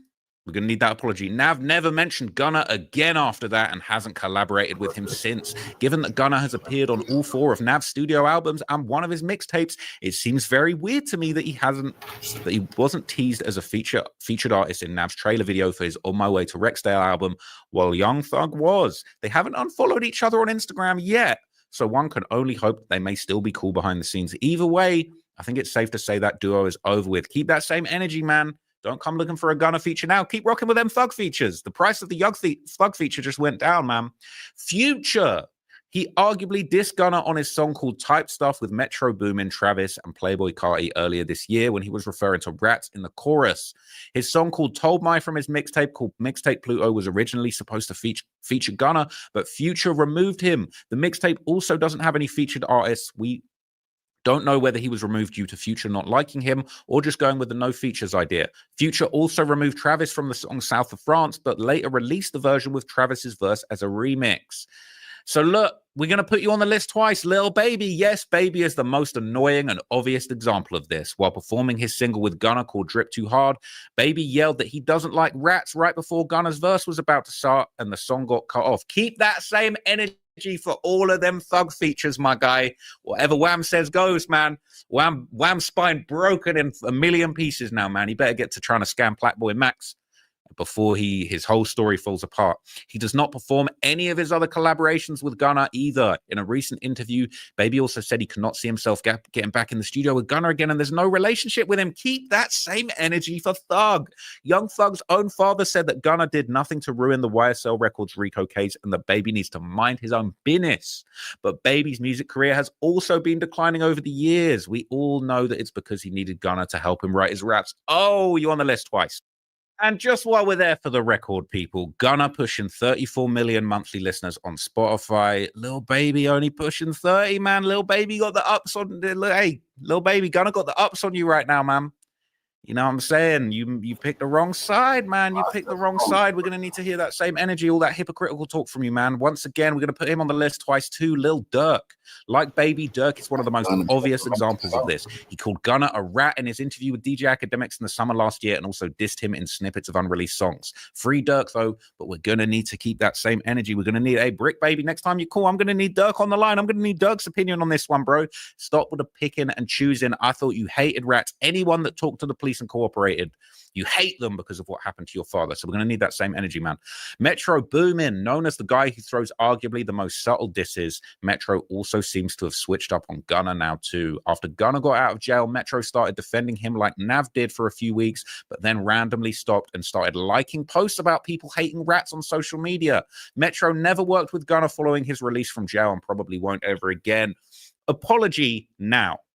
Wheezy. We know that Weezy unfollowed Gunna on Instagram following the snitching allegations after his release from jail and never produced a song for him again. I'm going to need to see that same energy for Young Thug now, but you can't. You better drop to your knees and give him 20. Earlier this year, he tried to backtrack by following him again and then unfollowed him quickly after realizing his idea didn't work. Future is the only reason why Weezy is relevant now. You're on the list. Taurus, I don't even know who this is. Taurus gave Gunna gave Taurus his whole music career by having him as one of his main producers. Taurus burnt that bridge by doing exactly what Weezy did. And now we don't even hear from Taurus anymore. And we know why. All of this to say Gunna's still the GOAT and cannot be stopped as he continues to put up great numbers, despite him not collaborating with the most mainstream artists anymore. Very, very, very good points to be made there. But there's more people to go on the list. All right. Fat Joe. Get on the list. You owe Gunna an apology, man. Don't want to hear you listening to any Young Thug songs if this is how you feel, man. Gunna's album is fire, but he's a rat, so I'm conflicted. That's what he said, the man. hottest guys in the game, rats. Like, I get a phone call from somebody, he says, yo, man, you got to check this album out. Ever since I assumed you a rat, your people ain't fucking with you no more. You know, keep that same energy, gang. We're going to need to keep that same energy. You guys have got your spines tangled right now, man. You guys are twisted. Fat Joe needs to start doing yoga, man, because you're going to have to bend over backwards to realign your opinion to fit in with what's going on now. It's embarrassing. I'm not listening. I'm off you, no matter what you do. And I get on the plane and they fuck me. I listened to this album. This album was so good. I was so guilty of this shit. I listened to this album. I said, shit. Didn't know you talking about Gunna. I'm not saying throw the flag. Throw the flag. Now you got a flag. You got a flag. You have a flag. Oh, you're not trying to claim it. You still not trying to claim it. You still trying to pretend like it ain't that when it's that. Okay. Hey, it is what it is, man. And look, even, bro, I'd hate to have to do this, man. I low-key don't even want to show this because this is mad disrespectful, okay? But look, all right? I don't even, look, I'm not even going to, out of respect, okay? I'm not even going to show this clip. But Young Thug's own small children did a diss song on Gunna that was circulating, all right? And when this happened, this was probably looking hilarious. Oh, Young Thug's kids dissing Gunna in a song, all right? Gonna need an apology from them kids, man. We're gonna need an apology from them kids, man, for them little kids. And I ain't talking about little kid, man. Rest up, kid. But Young Thug really had his children, he really put his children on Front Street, having them to make a diss song of Gunna, and that was getting posted on my mixtapes, all type of place. I'm not even going to show it out of respect, all right? We're going to need a whole family apology. We're going to need a whole family Christmas card. You're going to have to get together, put your sweaters on, put your reindeer sweaters on, and apologize, man. Going to need an apology. Going to need you all to keep that same energy, man. A whole bunch of people on the list. But look, okay, I'm going to be back, all right? I'm going to update you guys later on today.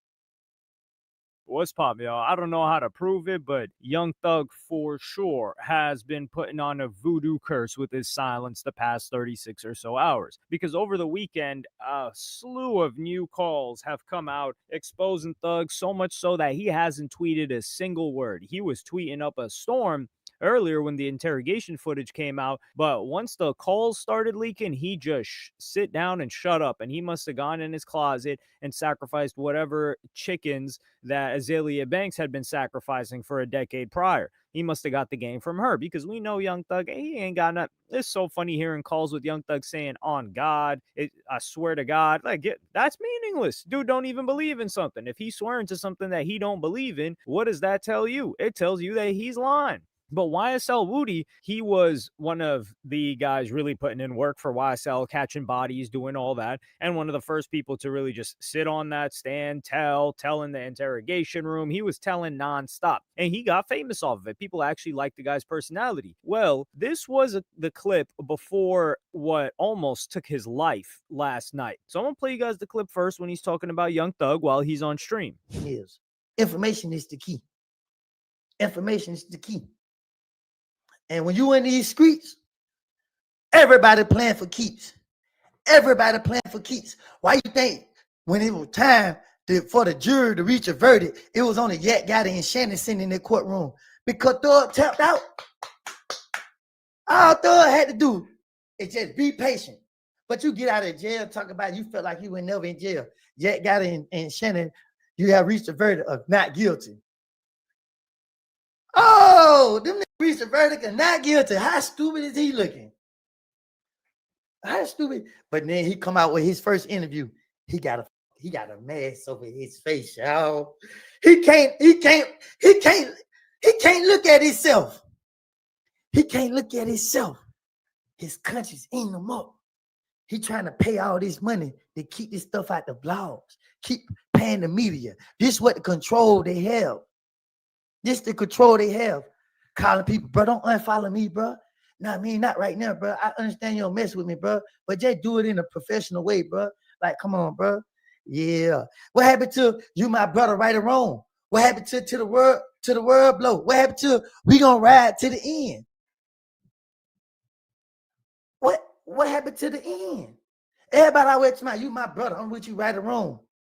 But soon as the world say you wrong, they be the first ones that told the world you were wrong. And you still protecting them. When deep down inside, you know they the cause of it from the start. You know they wrong from the start. But due to the fact that I got responsibilities, I got kids I want to raise, that I wasn't a part of my kids' life. Let me tell y'all something. I don't look for sympathy. You feel me? I didn't know no better, but when I did know better, I choose to do better. That's where I'm at now. And guess what? I got custody. I got my kid living with me. She go to school with me. I got my other little girl. She okay. You feel what I'm saying? I got my family. They all love me. We go to church every Sunday. We ain't on no BS.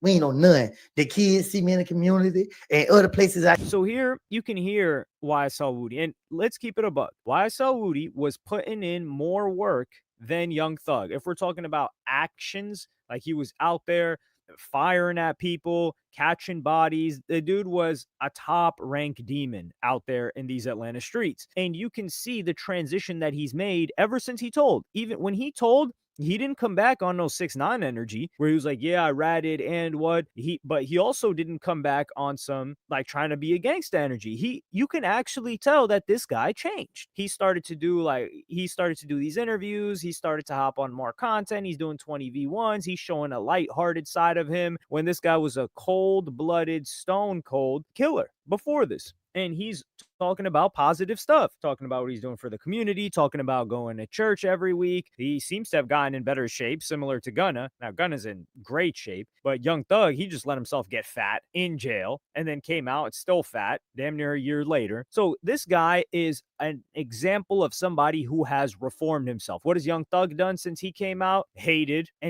dropped no music, done nothing productive. We haven't seen anything good come from Young Thug since he's been released. So that's to say that. Well, last night, I can't really show the footage, but YSL Woody, and this is a day after that he just said that clip on his live stream, which was spreading everywhere. He got hit by a car or something in his motorbike or his dirt bike, and he was on the ground, frozen, bloodied, battered. And is this a Princess Diana type of situation?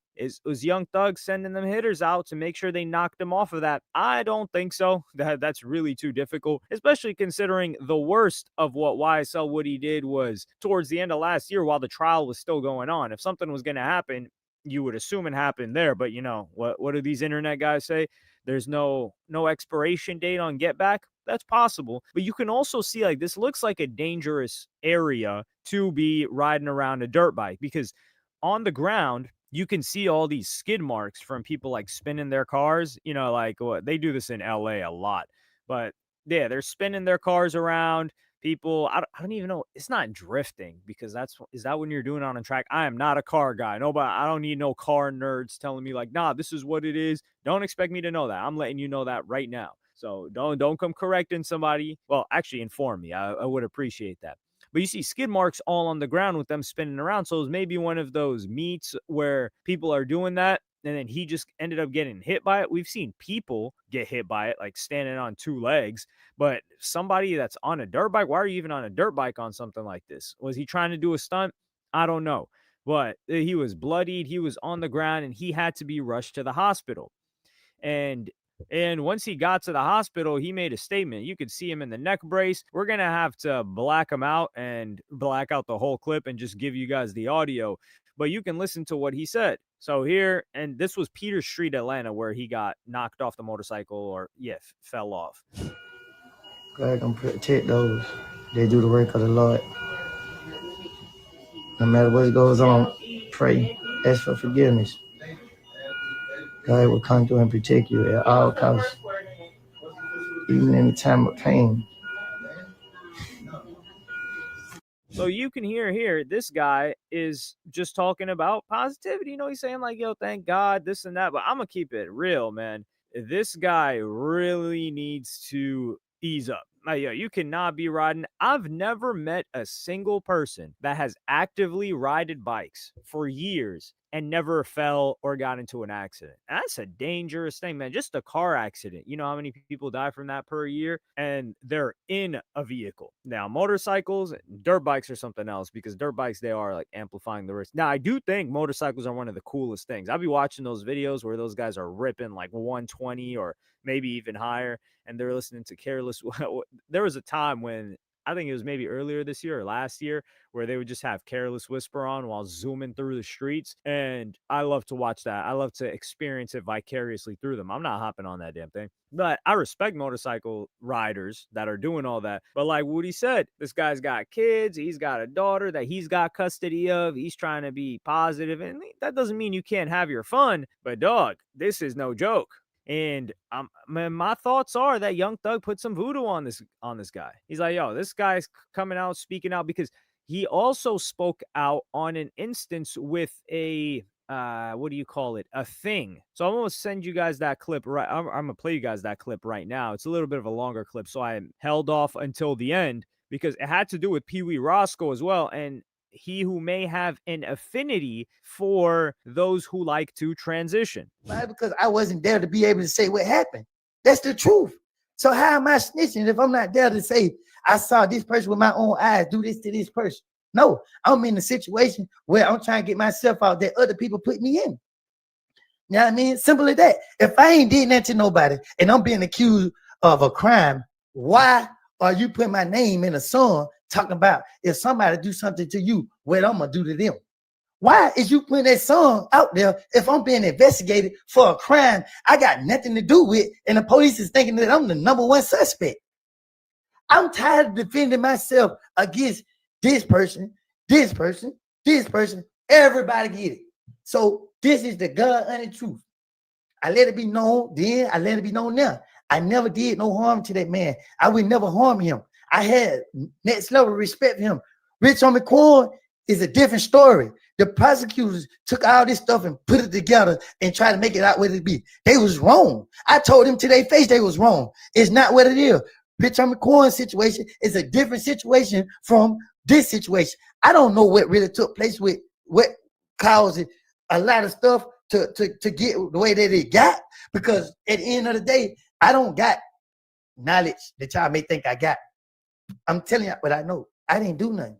So I don't got information that make the police want to come back and ask me more questions. Don't come ask me no more questions. None. I'm on here because at the end of the day, these niggas just open a door that I closed, that I bolted down, that I put nails into. And this is what they did. They opened that door, and guess what I'm gonna do? Defend myself. And this is what I'm here to do right now. The opening statement is Kenneth Copeland is the person that did this crime. You're a street nigga, bro. You're a street nigga. I'm still alive. T.I. said it out of his mouth. A lot of people say it out their mouth. If the man is deceased, he did it. I'm still in the flesh. So a lot of y'all probably say, well, you put the blame on him first. So he had to put, no, I didn't put the blame on him first. You better go back and look at my interrogations.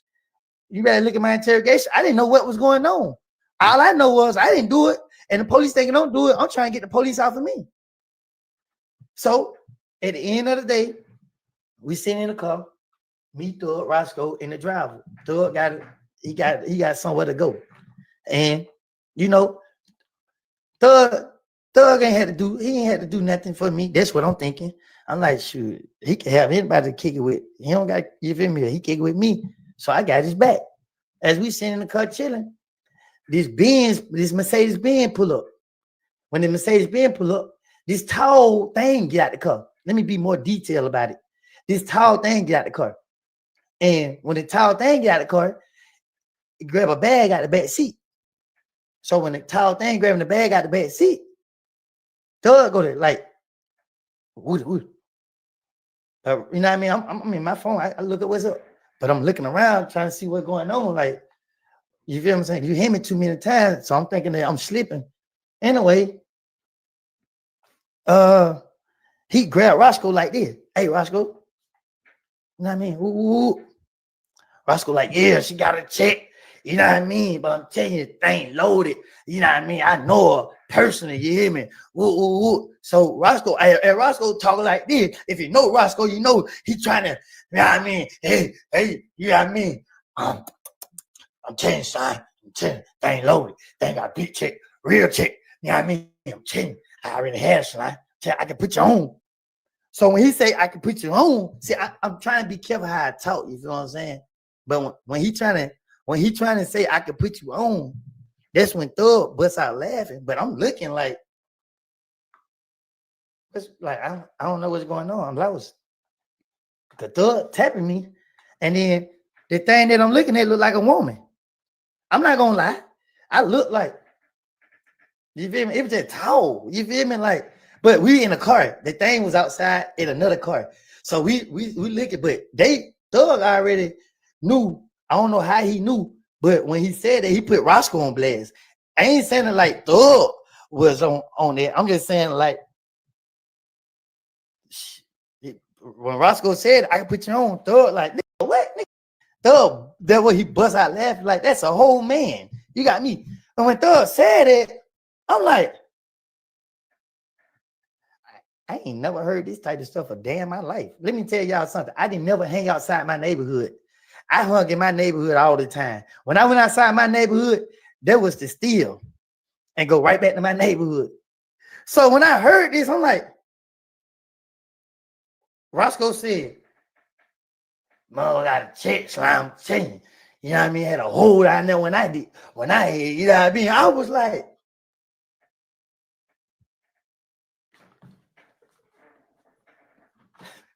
see, this how you know motherfucking hold water.